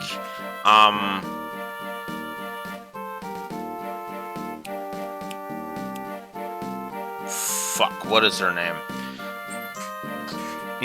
The lady who's modeled after, who Cortana is modeled after. After I have my Reach notes over here, let me just see if I consulted them. Halsey, that's it. Hey, right? Because I'm reviewing Halo Reach at the same time as this. With Dr. Halsey over in Halo Reach, loot is very much the same way. She is arrogance done right. She's arrogant, but she's willing to pull back on her arrogance when it's presented before her that, yeah, that maybe she should tone it down a bit. Next up, 2 pluses for Larshall. I know some people would probably prefer I give 3, but Larshall was damn enjoyable. Just not one of my personal favorites in the series. But she was way better than I remember her being. I remember her just being there originally. But no, she is legit and awesome. So, 2 pluses to Larshall. Speaking of, A plus to Dazla. Dazla is interesting in the fact that Dazla is loyal to a fault, and yet it does feel like he's just kind of... He's meant to be the kind of, yes, I'm super loyal. And to be fair, though it is blind faith, it's well-earned blind faith, and I do love the comedy. He is more meant for comic relief more than anything, and I think Larshall and the rest of her troops succeed for the most part on that front. We'll touch on this a bit more when we get to the story negatives. Because, yes, there are story negatives. Next up. 1, 2, 3. Joshua. Do I even need to say anything more at this point? Joshua's arc is beautiful, especially if you go Erica's route, because there's the whole thing with Queen Isamir and the fact that he's the Prince of Johanna, the whole 9 yards. I love every moment of Joshua's character. He was a great character, and I am so glad that he was that good of a character, and I'm so glad he performed so well in combat as well. Oh. Speaking of which, his wife, Natasha. Natasha was very interesting in the fact that she's another shy healer, and yet I actually like that because she's just a simple character, and yet it fits. Because again, she also sees the writing on the wall and is like, this war shouldn't be happening. And I like that. So we're finally on page 2 of my notes. Notes with 20-something story pluses. 6, 7, 8, 9. 29 story pluses so far. However, I gotta bump that up to 31, because Ephraim got 2 pluses to story. I'm just going to go ahead and say it. Ephraim is awesome. He is just as good as I remember. It's funny because on the surface of it, everybody's, you think he's got this reputation for being a bit of a warmonger, and the problem is he realizes, yeah, that's kind of true, because he lives for the thrill of battle. He went out to go fight the Grotto War for glory, not for protection. And he realizes his arrogance, and he gets, and especially if you go Ephraim's route, he has that arrogance thrown in his face, which I like.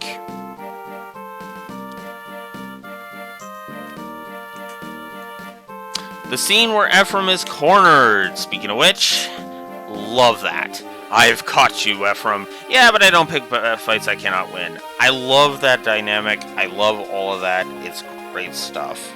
Him confronting Walter at Revolt is awesome. Next up, Orson's Betrayal. While I didn't like Orson very much as a character, I'll touch on that more when we get to the story negatives. I loved the whole idea of Orson betraying you, and I love that Seth caught on to it immediately. I like that.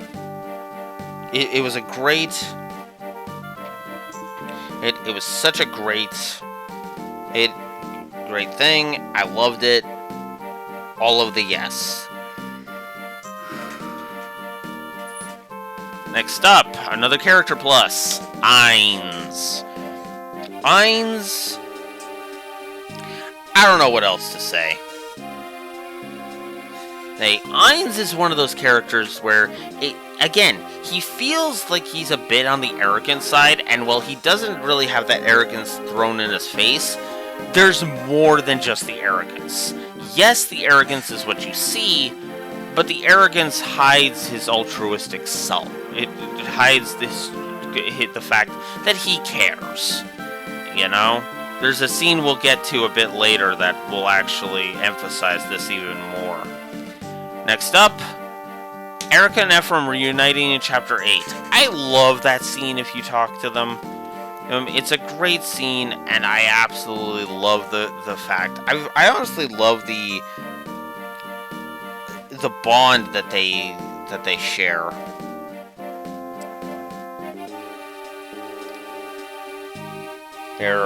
It just works, in my opinion.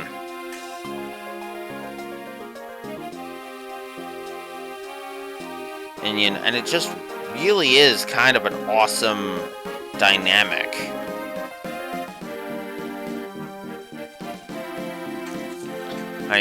And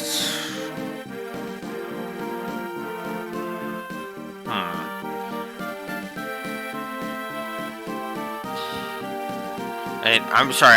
I just noticed the route split positive, and I'm like, huh. Because the next story positive is the intro to Ephraim's route. The idea of Erica kneeling before them and just begging them to go help Ephraim is a nice touch, and I love it. It really does kind of speak to Erica's character that she would go that far, right? Ephraim's one is amusing, but I don't know. That was what I was sitting there debating for a second, of whether or not that one deserved a plus.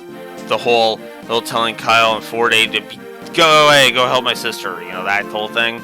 I don't know. It felt like too much of more of an Ainz move than an Ephraim move, so shrug on that one. But yeah, no, the Ephraim route intro absolutely gets a plus.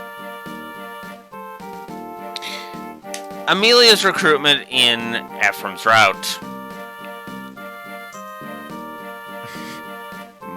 Gesundheit. Hey, Neko. Ephraim's route. Amelia's recruitment in Ephraim's route is just funny with the whole women being forced to be servants thing. It was just, wow, really? That's what they think of him? You know? It's kind of funny in its hindsight.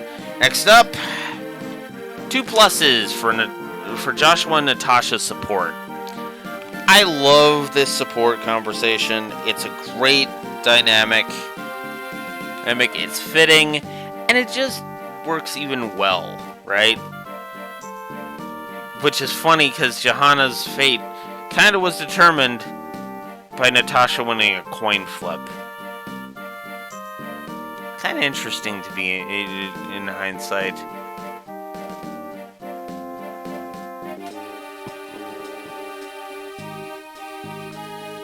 Yeah. And I did get it wrong. I do still need to take the L on that one, because I thought it was something about, like, dungeons and stuff, and I was like, no, it was servants, and I was like, yeah. I mean, granted, you know, I think that was more me projecting, because I had, like, this joke when I read it the first time, and then it was like, oh. But yeah, it was, you know, but again, that speaks to his, to the reputation. But anyways, yes, I love Joshua and Natasha's support. Great, really shows the care. Absolutely adored it. Next up, Tana recruiting Cormac. Yes, all of the yes on this one, and I love the idea of Tana just goes up to him and is just like, do we really have to fight? And Cormac's like, yeah, you know what, this war makes no sense. Alright, I'll switch sides. It's kind of interesting. Kind of creates a bit of a question mark when it comes to Glenn, but otherwise, yeah. Speaking of recruiting, Ephraim recruiting Doozle, which I just realized I think I'm off screen with that, so give me a moment as I explain this. 1, 2, 3, 4, 5, 6, 7, 8, 9. I keep doing it like that. We're there. Okay, so Ephraim recruiting Doozle is great. I love it because it's effectively a student going to protect their master, or their teacher, I should say, and it really does work, and I love it. Never mind the fact that I enjoyed that even from a gameplay perspective, but there you go. Doozle talking about the Darkstone. Really like that whole thing. It kind of sets up the whole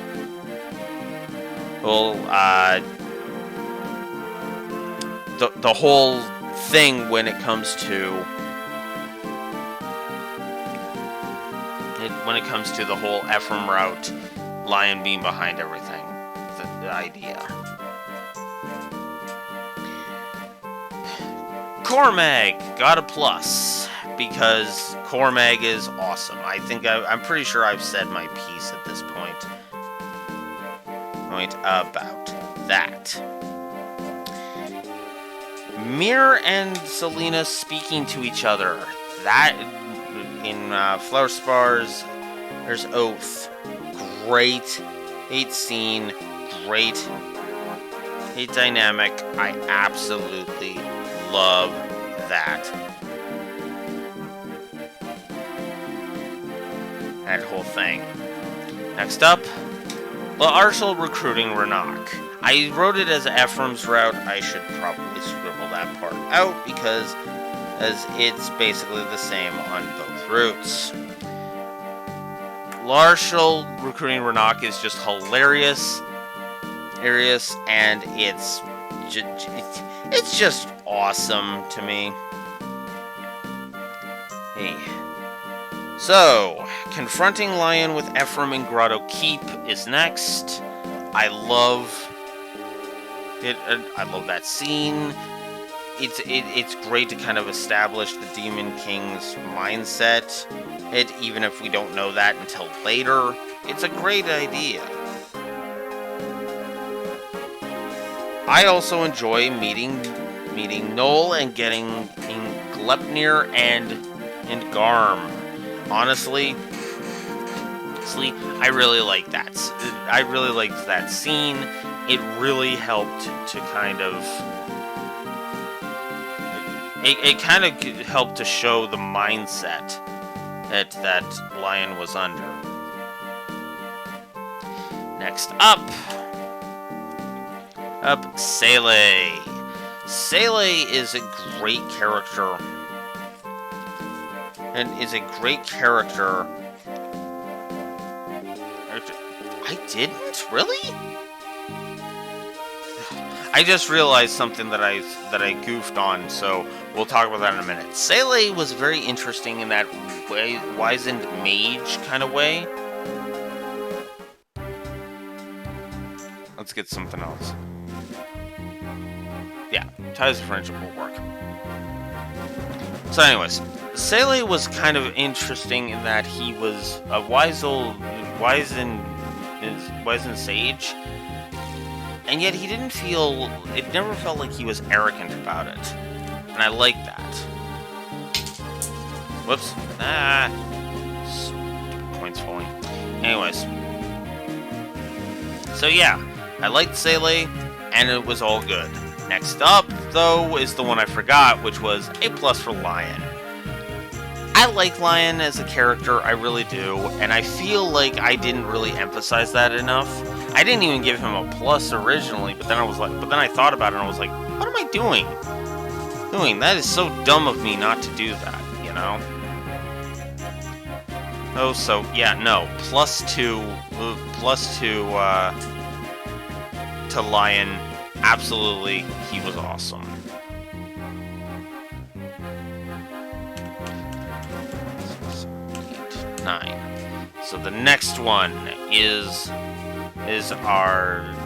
another 10.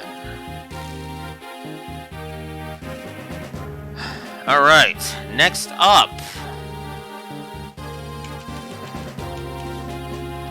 is A+ for Joshua facing Alec, A+ for Scorched Sands in general. I love the idea. I love the camaraderie between Joshua and Alec, and just the entire storyline that Scorched Sands offers is great. I love them meeting up again, and the twins meeting up again. Great stuff. Switching over to Erica's route now. We have Ainz firing Garrett and Tethys. I love this because, again, this is what I mentioned earlier with Ainz's arrogance being more of a mask than anything. Because his arrogance really just hides his kind nature, and I like that.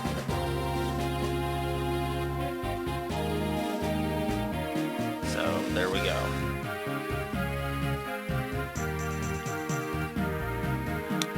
So, then we have Vulture killing Glenn and sending Cormac after Erica. I gave each of these scenes pluses because they show Vulture's mindset and how much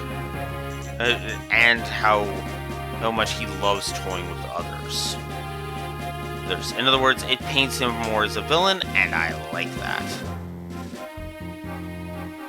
Then we have a couple of support pluses: Franz and Amelia, Seth and Erica. I love the dynamics between the two, and yeah, no, I just enjoy the everlasting shit out of it.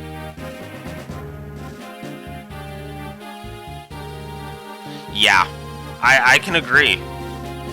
If you want to argue me up to 2 pluses for Cormac, Neko, go for it.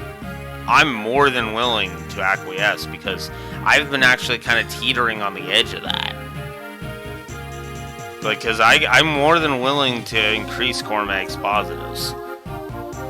Because, yeah, he was a lot better than I was expecting. But to go back to the supports, I just love the romance between those two pairings. It just really worked. You know what? Now that I've said that out loud, I've talked myself into it. I'm giving Cormac a second plus. Because, yeah, Cormac was a great character throughout the entire thing. And I was gushing most of the time with that. So, yeah, no. Sorry, I don't mean to cut you off there, but... yeah. I am. I've talked myself into it. Because the more I thought about it, the more I'm like, yeah, screw it. He deserves a second plus. Anyways. Joshua, revealed as the Prince of Johanna. Great story beat, and I love the fact that even just through the character designs this was hinted at. So, that's cool, it's a nice touch, and it's a good reveal, in my opinion. Then we go over to Ruled by Madness, where we discover Monica, or rather, the corpse masquerading as Monica. Yeah, that was a horrifying scene, but it worked. And that's honestly why it worked.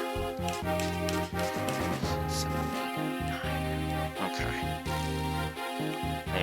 So, yeah. Then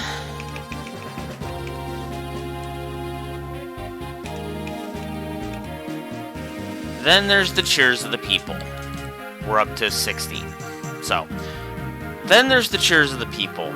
Honestly, I like that scene mostly because, again, it kind of shows that it's like they're the relief of the people more so than the rightful people came back, which is a nice touch and a good distinction because, again, yeah, the two are definitely going to have to work to regain the trust of Renaiss's people, so that makes perfect sense.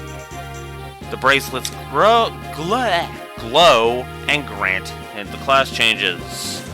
I love that scene. Great dynamic stuff. Erica recruiting Cormac. Absolutely a plus for that. Again, I love the fact that he figures out that Walter played him almost immediately, and I love the entire dynamic of that. Then there's Cormac getting his revenge on Walter, which was just a great scene in general. Not much else for me to say there. The Lion flashback from Chapter 17 was great, and I enjoyed it. I loved all of the flashbacks in this one because they definitely gave more insight into Lion, and I like it. And that was the one where he was talking with Erica or Ephraim about, or specifically Ephraim and what we saw, about using the Grotto Stone. So, yeah. Then we shift up to the Demon King tricking Erica and destroying the Sacred Stone. Great stuff. Loved that. It's seen great. Larshall explaining that Lion is gone is 2 pluses, 1 for each route, because, yeah, I love the reaction each of them has. There's Tana consoling Ephraim after the Sacred Stone is destroyed, made in Ephraim's route, which is good.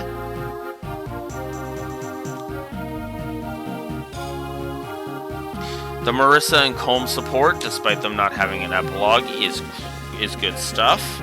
I love the whole. I love the characterization it has for Marissa, so that's good. The opening scenes of the final chapter, 2 story pluses. I absolutely loved every second of that that stuff. Great dialogue. All of it's great stuff.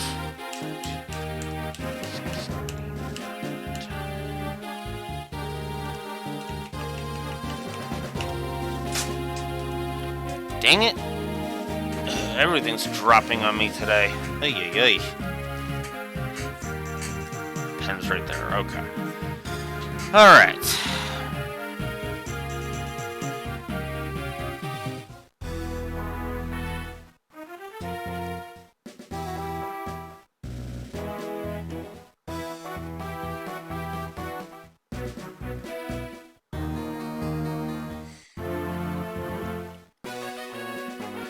Sure, let's have the victory music playing. Grasp at victory.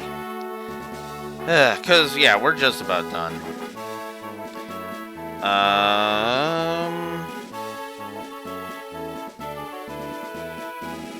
The Demon King reviving scene was great stuff.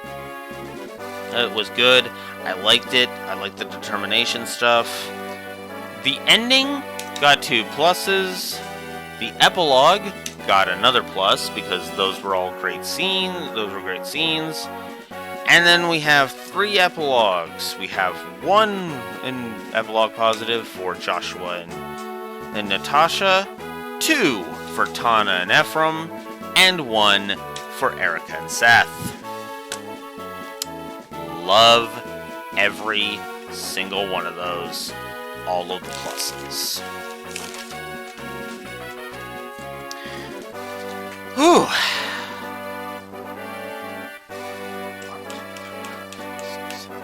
Nine. So yeah, we're up to 79 pluses. This is at the end of it all. Story negatives now. Oh, alright. Wow, my first page only has 1 story negative. Negative. Renak. I didn't think the comedy worked with him, and honestly, it just kind of felt like they were telling this. With Dazla, it was like they told the same funny joke. With Renak, it was the same tired joke. Didn't much care for Renak's character. I was kind of sick of him by the end. Yeah. As much as I hate to do it, negative to Orson.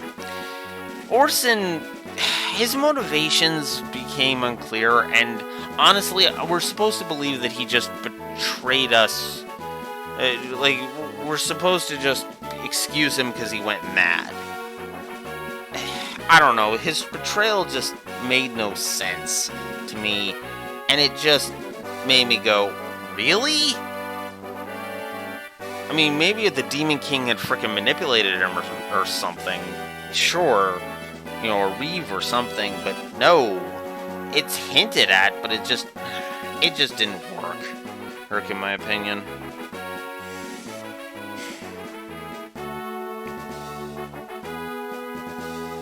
Oh yeah. Selena being relieved by Volter in Ephraim's route. That was dumb. That was a dumb scene. Volter's lie should have been called out, and it never was. Bad scene. No. Oh, that scene can go away.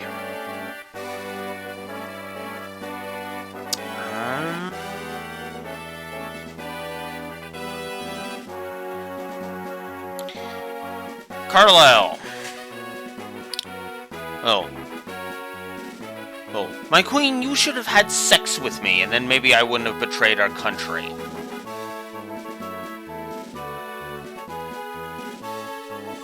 Moving on.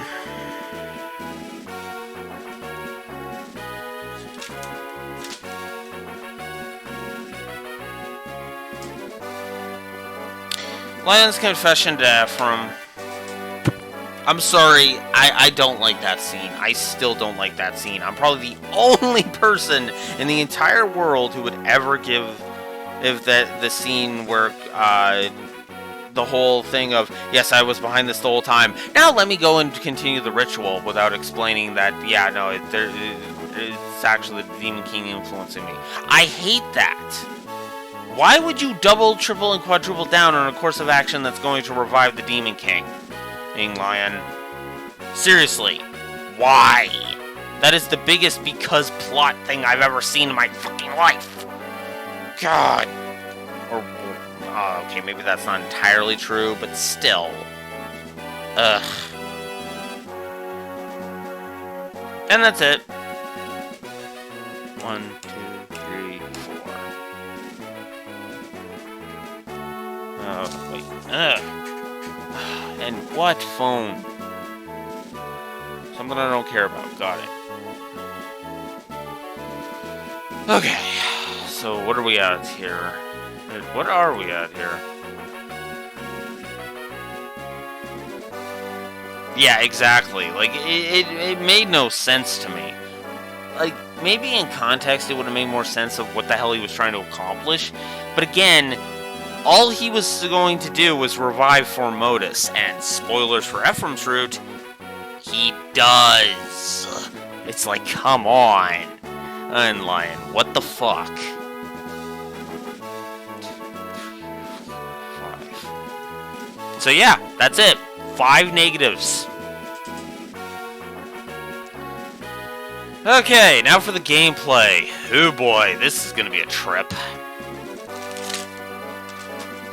Yep.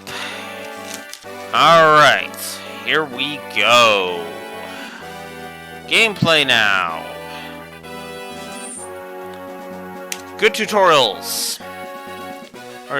I don't think I need to say my I don't think I need to say much more than that. They were helpful. They helped you, helped guide you through the game, helped you play the game. Good stuff. If you read the guide, it's great, and and if you don't select anything other than easy, the tutorials are not intrusive, so I like that. Also, you're not forced to play it on the easiest difficulty. Right off the bat. Blazing sword.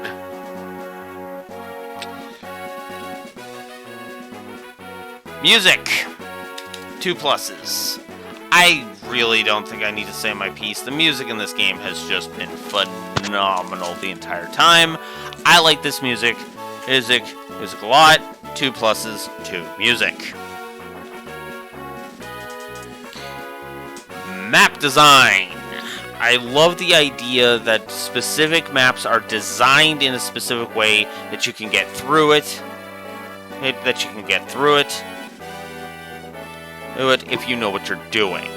And it's relatively easy, such as the one currently playing. Yes, it's kind of why I'm okay with having this one play. So, yeah, the map design, there's great elements to it. The terrain matters, positioning matters. I love, and the enemy placement. A lot of it is good stuff. Some of the maps get annoying with reinforcement design, but that's reinforcement design. And each map that pulled that shit got negatives. Which we'll get to. The Empire's Reach, which was chapter... I forget which, so I'm just going to pull up my guide, or my chapter list here. Okay. Chapter 5, specifically, which was the Empire's Reach.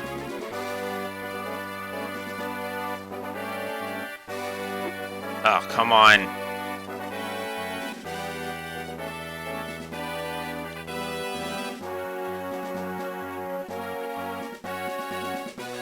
Ah, yes, which was the one where we recruit Joshua. Something about that entire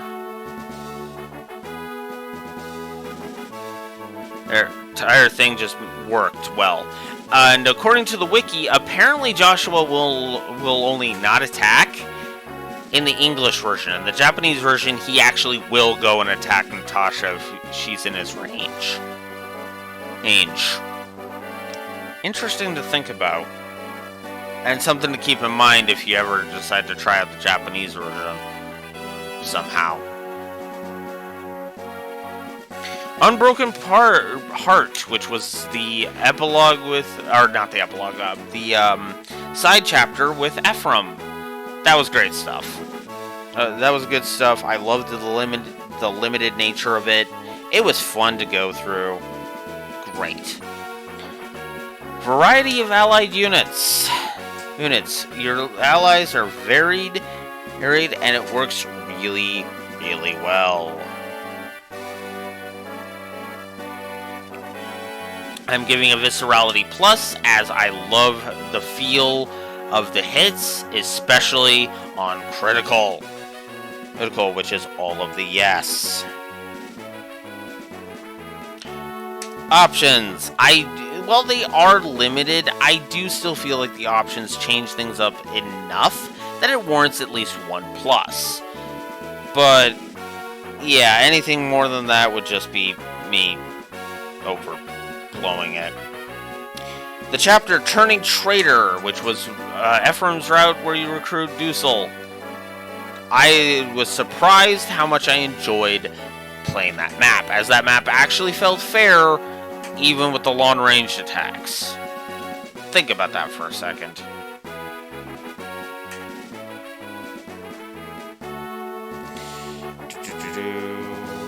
Sound design. Honestly, I just kind of like the idea that a lot of the sound effects, weirdly enough, you can tell what has happened in most cases based solely upon the sound effect that plays, usually. Like canceling, entering a menu, canceling out of a menu, an item, the item jingles. It's good stuff in my opinion. Not the greatest, but yeah. Speaking of enemy variety, I absolutely love the enemy variety in this game, as it is definitely varied. 1, 2, 3, 9, 10.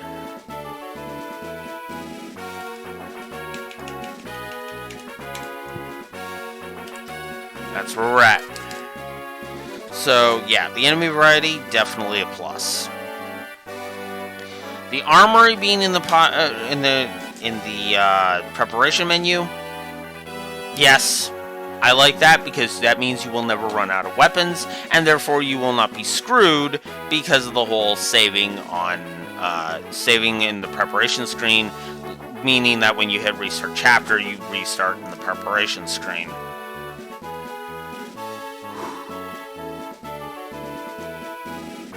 Florspar's Oath, fighting Selena, 2+. Great map, good challenge. Yeah. Oh, we'll get there. Florspar's Oath was great. It was great. And it was a very dynamic thing.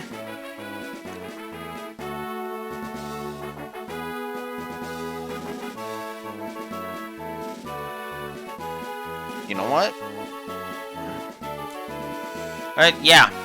So, there's that. Florspar's Oath, great stuff. Animations. Upon further reflection, 3+ to the animations. I know some people might take umbrage with that, but no. I love I love these animations. There wasn't a single animation that I didn't at least like. And honestly, it didn't actually feel that boring to do that. And especially when you promote the units up, the animations only get better, which is great stuff. Father and son facing Emperor Vigarde on Ephraim's route. Oh, good stuff. A good challenge, and it felt like I was actually like I could actually be strategic, which is good. Scorched Sand, a gameplay plus. Despite the desert, it being a desert map, I had a lot of fun with it. I don't know what to say. Even with the swarm of enemies, I still felt like it was working. In contrast to a gameplay negative, we'll give a little bit later. Next up, Revolt at Carcino. This was going and helping Ainz. And I need to adjust this again. 6, 7, 8, 9, 10.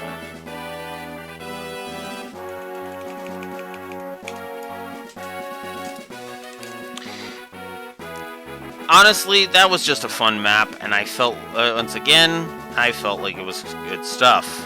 Next up, Hummel Canyon. Hummel Canyon was a fun map and a good survival mission, and there was also a way to end the map early, so there's that.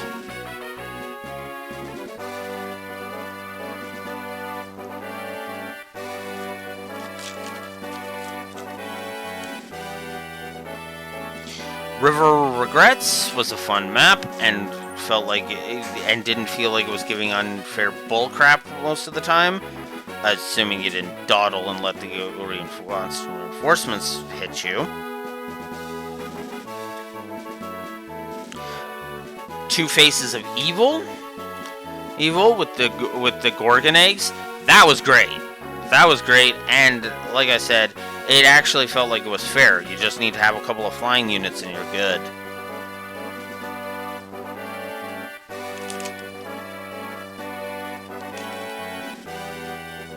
You know what? Sure, let's give a second plus for enemy variety, because why not? I gave the Tower of Volney a gameplay positive, because I actually think that was it. The Tower of Volney was good stuff. Oh yeah, whoops, I got ahead of myself.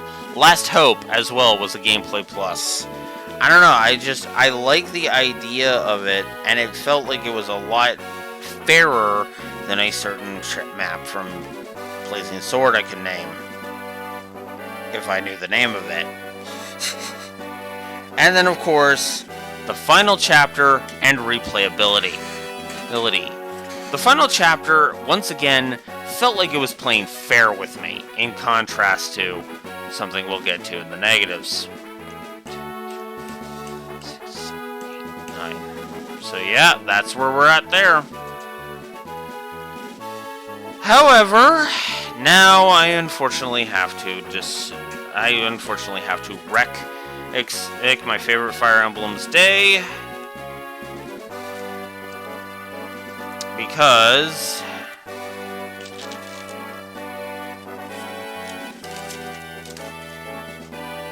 and this song is not appropriate for this, because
dang it.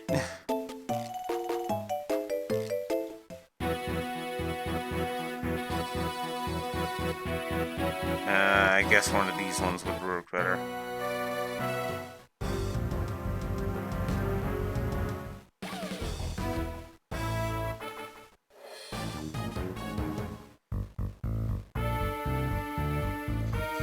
Envoy from the Dark, I guess, will work.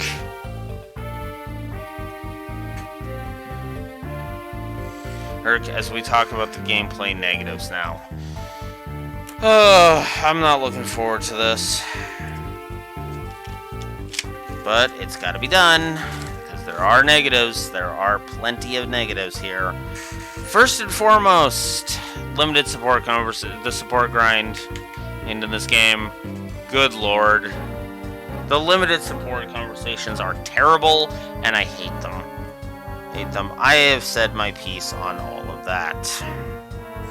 Victims of War was a bullcrap Fog of War map, and emphasizes why most Fire Emblem fans hate Fog of War.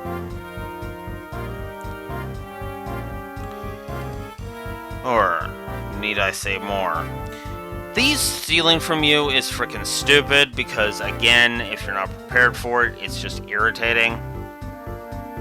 And if you don't have a thief that can steal back, well, guess what? You've lost that item, because screw you.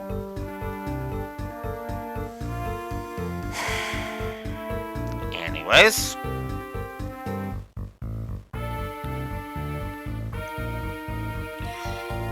unbreakable legendary weapons.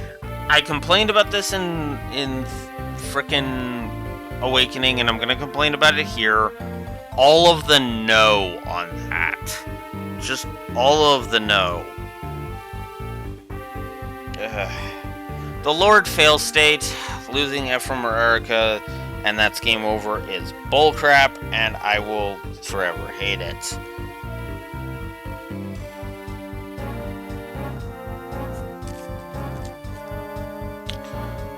The Phantom Ship was a bullcrap fight. I hated that one. Limited terrain until you let turns pass. Ugh, no. Not a good map. Never mind the fact that it immediately dovetails into a another map that's a negative that I hate, which is landing at Tizol. I've said my piece about that. It's second turn and already you're freaking expanding the reinforcements. Orson, like, come on, give me at least a couple of turns before you start pulling that crap.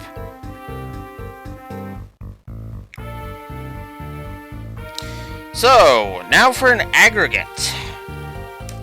This negative is for all of these small annoyances that have pissed me off throughout the game. Recruiting Renak, the RNG aggravation, constantly getting RNG screwed on the stats and shit like that. The RNG not resetting on when resetting the game. All of that was just a bunch of bullcrap. Also, the Fog of War fetish on skirmishes was just dumb, in my opinion.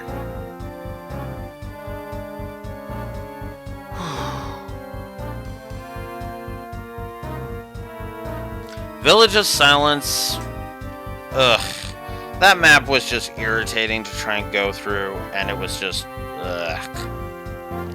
Ruled by Madness. I hate that map. That map is so dumb. And it's even dumber on Ephraim's route, IMO.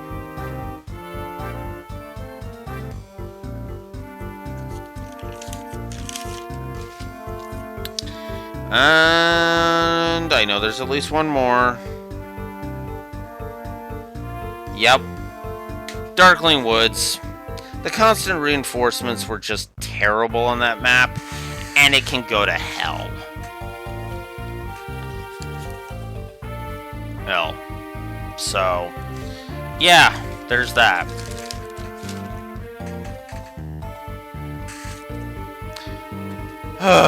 Alright, now, on to the audit.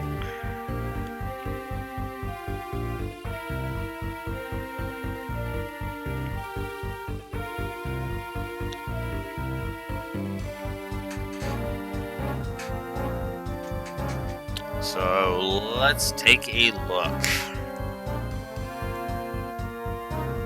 Whenever it decides to load.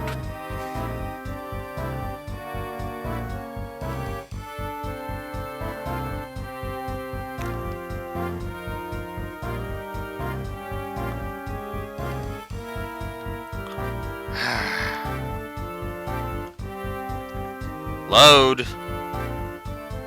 There you go.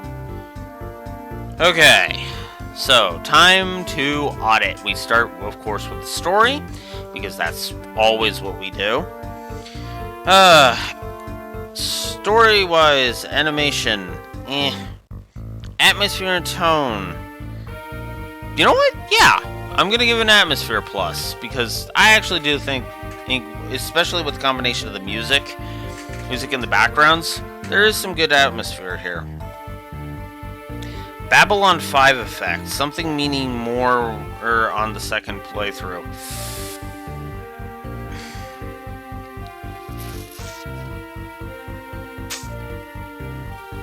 No, I'm gonna say no. Background lore?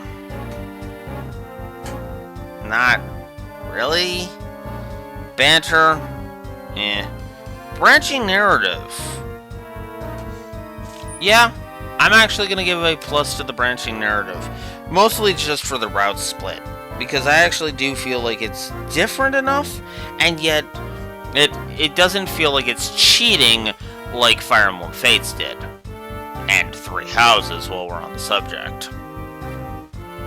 Camera work, not really. Characters, I've said more than my piece. Cinematics, yeah. Consequence storytelling, Cutscene incompetence, not really. Dialogue, Doodads, not really. Empty text, not really. I mean, it sounds like it should be, but nah. Endgame, postgame optionals, I've said my piece. External continuity, no. Fake drama, nope. Foreshadowing, not really. Humor, you know what? Yeah, let's give a plus to humor, because yeah, I think this game made me laugh on more than one occasion. 1, 2, 3, 4, 5, 6, 7, 8, 9,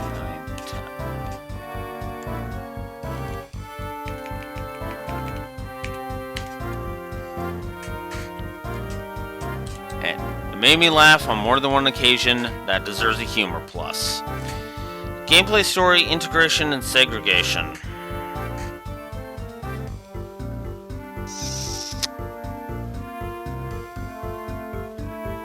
Meh. Internal continuity? Yeah. I think I'm going to give that a plus. Why not? Intro, I've already said. Lighting, Localization, it's fine. I mean, missions, said my piece. Moments, yeah. Music direction. Yeah, actually, I think I'm going to give a music direction plus. I know nobody else probably will, but no, I actually do think the music is used well, though for specific scenes. NPC set dressing, outro, said my piece. Pacing. Yeah, I think this story is good, well paced. I do like the pacing of this.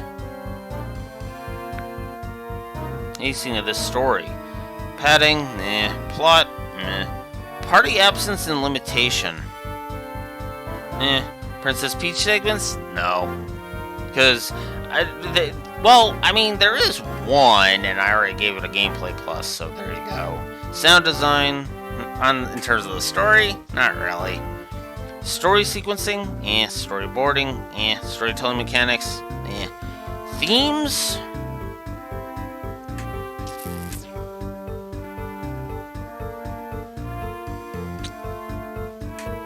You know what? I will give a plus to the theme of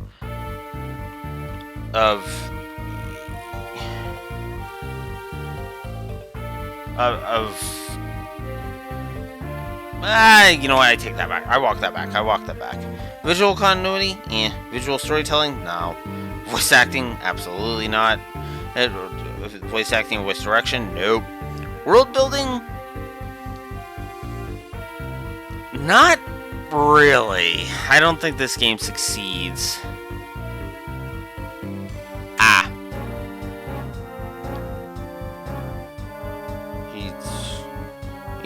And the 10,000 years problem, I'm sorry, if 800 years is Doctor Who syndrome, then no. Now, so yeah, that's it for the story. Let's move on to the gameplay now.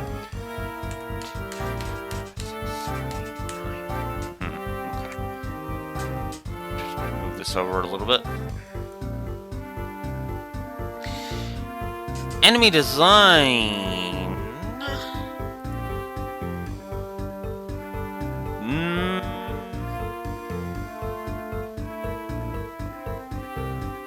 You know what? Yeah, I'm gonna give a plus to the enemy design. I know I put it as map design, but yeah, I think the enemy placement and design. Yeah, no, I like that. All roads lead to Rome branching. I do like the idea of the route split from a gameplay perspective, so yes. Animations, I've said my piece. Audio spam, not really. Auto battle? No. Alternate leveling mechanics? No. Backtracking? No. Bestiary? There isn't one. Bosses? Bugs? No. Builds and combos? Not really? Really? Built-in cheats? Nah. That's not in the game. Camera? Choices? That's the route split thing. Co-op, there's none. Controls are fine. Plus to the core combat.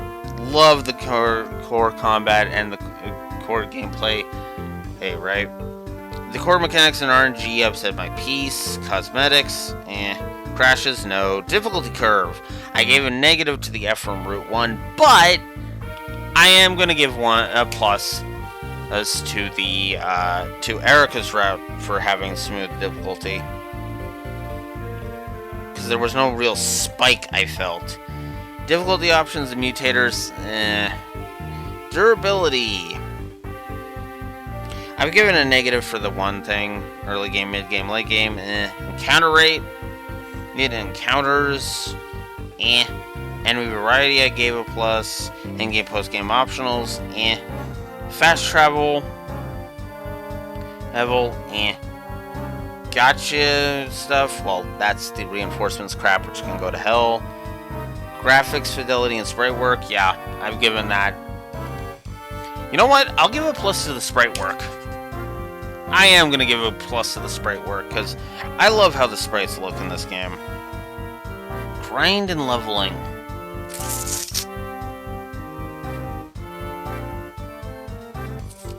No, I think we're fine. Guidance and flow of exploration, Hubs and towns, HUD, Hyper beam / hyper fail moment. There isn't really any info in game. Nah, not really. Integration segregation, interface.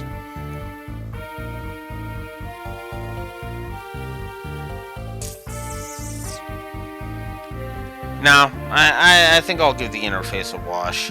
Intro, Inventory and itemization, I think it's fine for the most part. Kit, classes, and power-ups. You know what? I'll give a plus to the classes because I actually think a lot of the classes are actually fun to use. So, yes. Launch doesn't really apply. Hey, levels and stages. Ages. Level scaling. Not really. Lighting.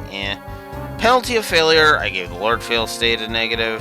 Log, no. Map, Mid-mission checkpointing, no.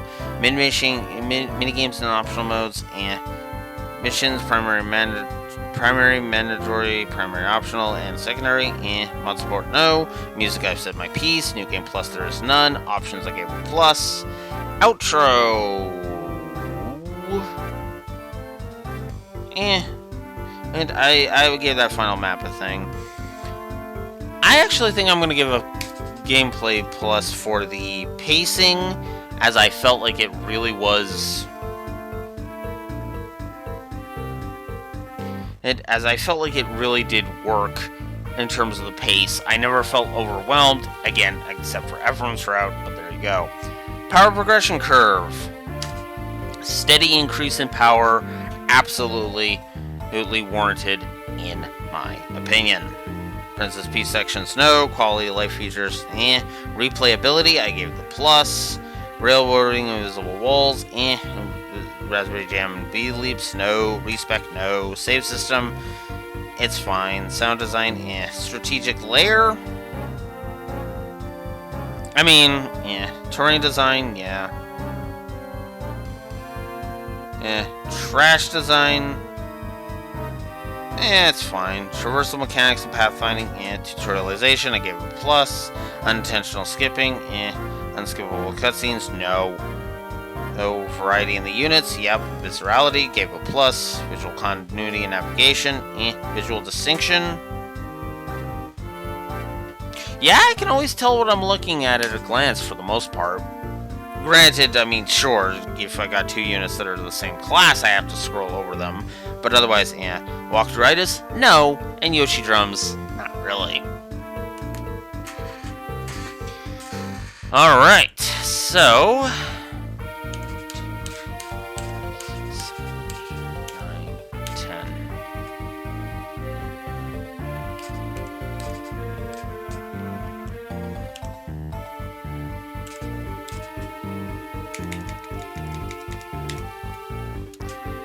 So there is our final score. Alright, so that means 5. Okay, that means for story, that means our final score is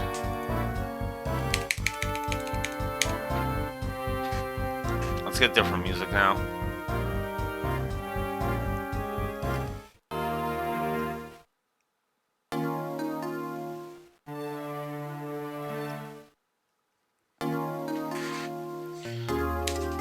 Is plus 80.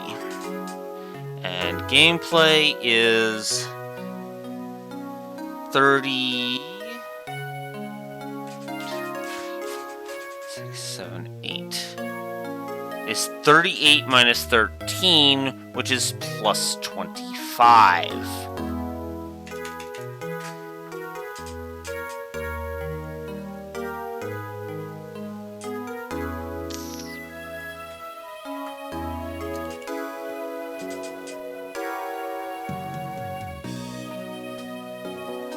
That's plus 105.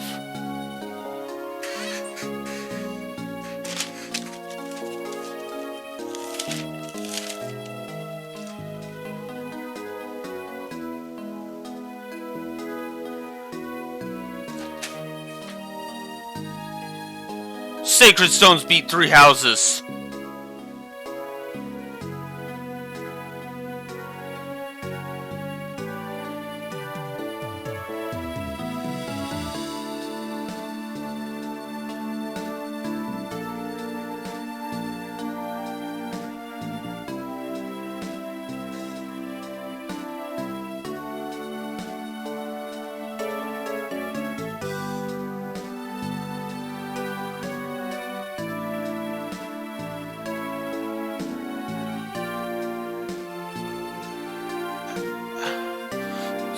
I'm sorry, that actually shocks me, like, what? I know it's only by 2 points, but...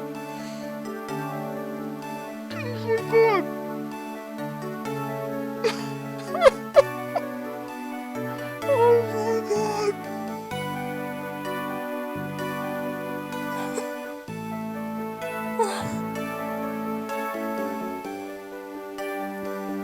Holy shit. Oh my god! Oh, I mean, that does track for me, but because, you know, both of these games are games I would play again, but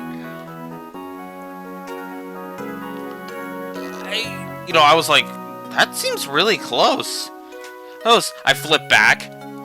Like 72. So for the record, by 2 points. I'm shocked how close that is. Like. Holy shit! Okay, what was Awakening's score? Let's flip back here. I gotta see what Awakening's score was. Plus 49 and plus 11. Yeah, okay. That actually does track for me. That the order is Sacred Stones, 3 houses. That was his Awakening so far.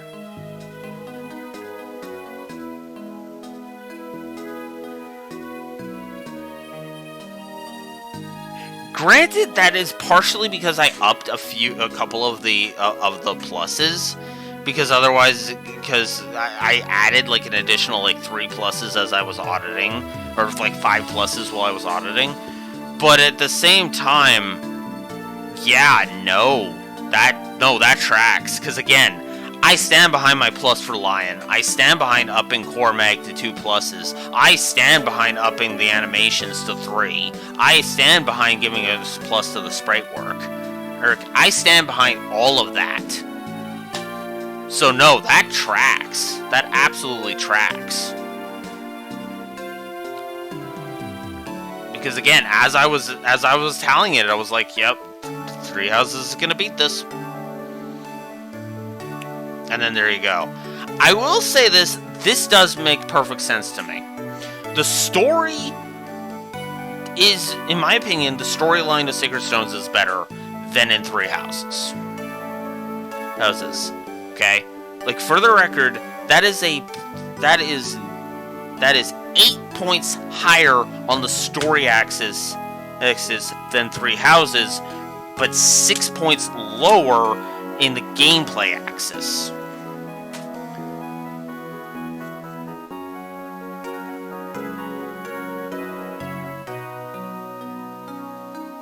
I'm shocked.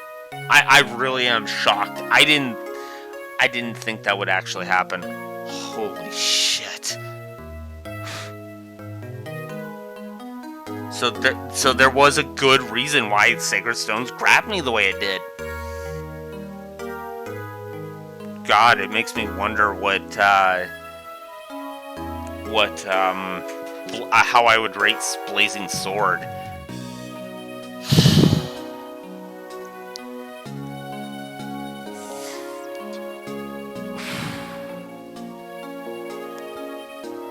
I don't think I can get through Blazing Sword in 6 sessions, though, especially if we do Hector mode, which we would have to if we did Blazing Sword, because all content, right? Because we did Lagdo Ruins, and I basically gave those a wash, too. And I also gave the Tower of Volney a plus, which I stand behind. I do think the Tower of Volney is decent. It's just it was pissing me off because of the way I was trying to do it. Yeah, just barely. Ugh. That is a good question. What is the plan now?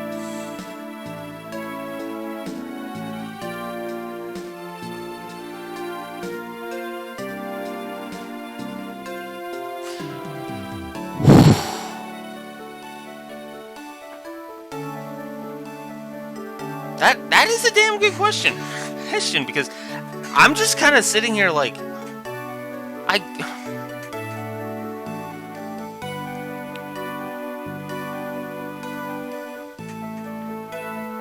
I'm still in shock by this score, I really am, because I was like, yeah, no, because again, it was like, oh, but now, yeah, no, what is the plan now?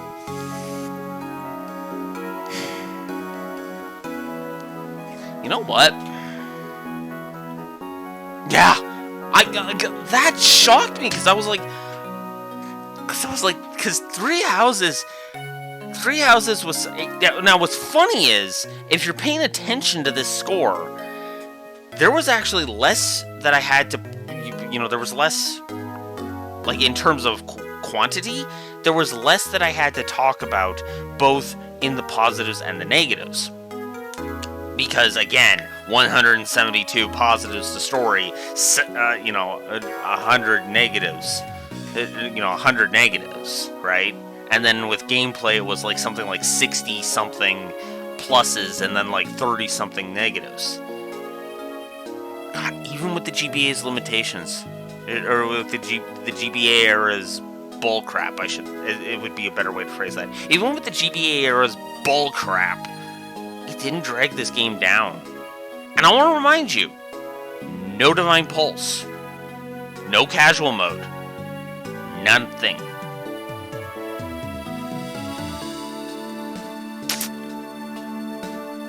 Yeah. And that was with me handing out gameplay negatives like left, right, and center. That was actually something that was shocking me, because I actually, a couple of times, actually counted up my positives and negatives as we were going through.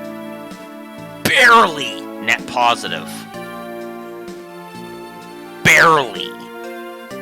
And yet, it's managed to do this, because the negatives stopped at a certain point.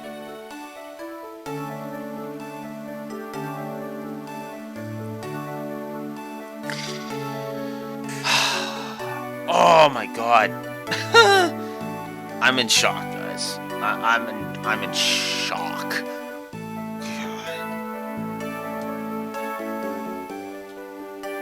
I just oh.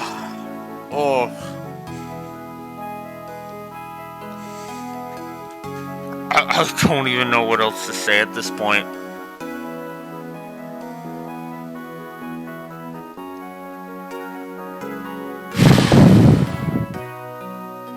I don't know what the next game I'm gonna play is, but I'm gonna go figure that out. I'm gonna relax for the next hour before I have to go to work.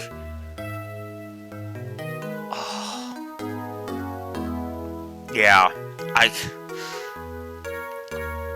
I was worried because it was like my worry was like, oh, Three Houses is gonna rate higher than this. GBA. I'm still in shock. I'm gonna go ahead and sign off. I'm gonna figure out what game I'm gonna stream next to fill the 6-day void that is gonna be the next 6 sessions. Probably gonna try and go for some shorter game, a shorter game or two. But we'll see. I hope you enjoyed. I love this game. I'm not gonna lie. I didn't even have to break out my wolfism. See, there was a wolfism that I was ready to use on this game. Like, even up till today. This is how much I was not... This is how shocking this was to me, okay? Up until today, this morning, at like 9 this morning. So, like... 4 hours ago... I was like, yeah, I'm gonna have to pull my Adventure vs. Tamers wolfism out. Nope.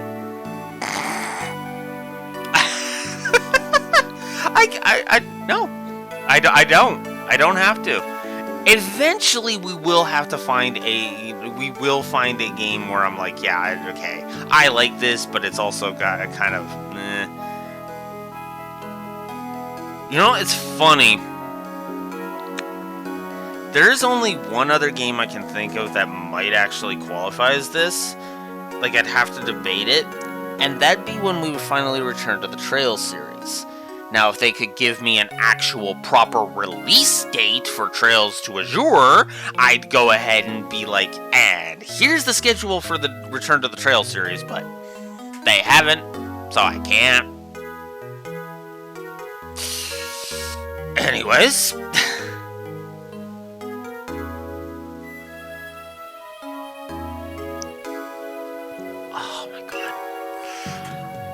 I'm gonna go ahead and chop off though.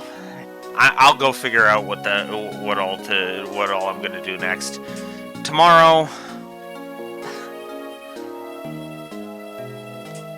at 10 a.m. Central Standard Time, we'll play something else. What else? I don't know. We'll probably be on my Series X, just to keep that consistent at least for the next week, but.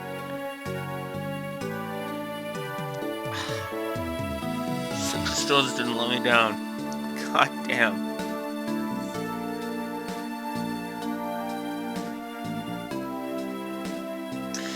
When Lord gets to FF6, I'm gonna have to do this. I'm gonna have to try and push FF6 to this point, even if it barely beats Portal 2. Give me a. Even if it barely beats Portal 2, there's gonna be some lag. Sorry. Give me a sec. Because I need to look up lorerunner.com for a second. Assuming it loads. So yeah, there's gonna be a bit of lag. Sorry about that.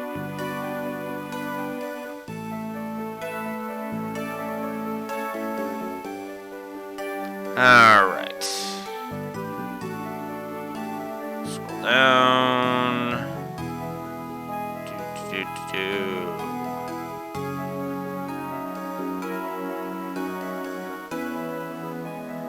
Portal, where are you?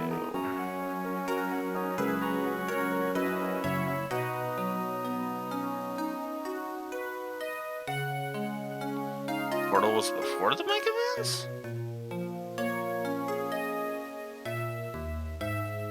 It couldn't have been that far back. Could it?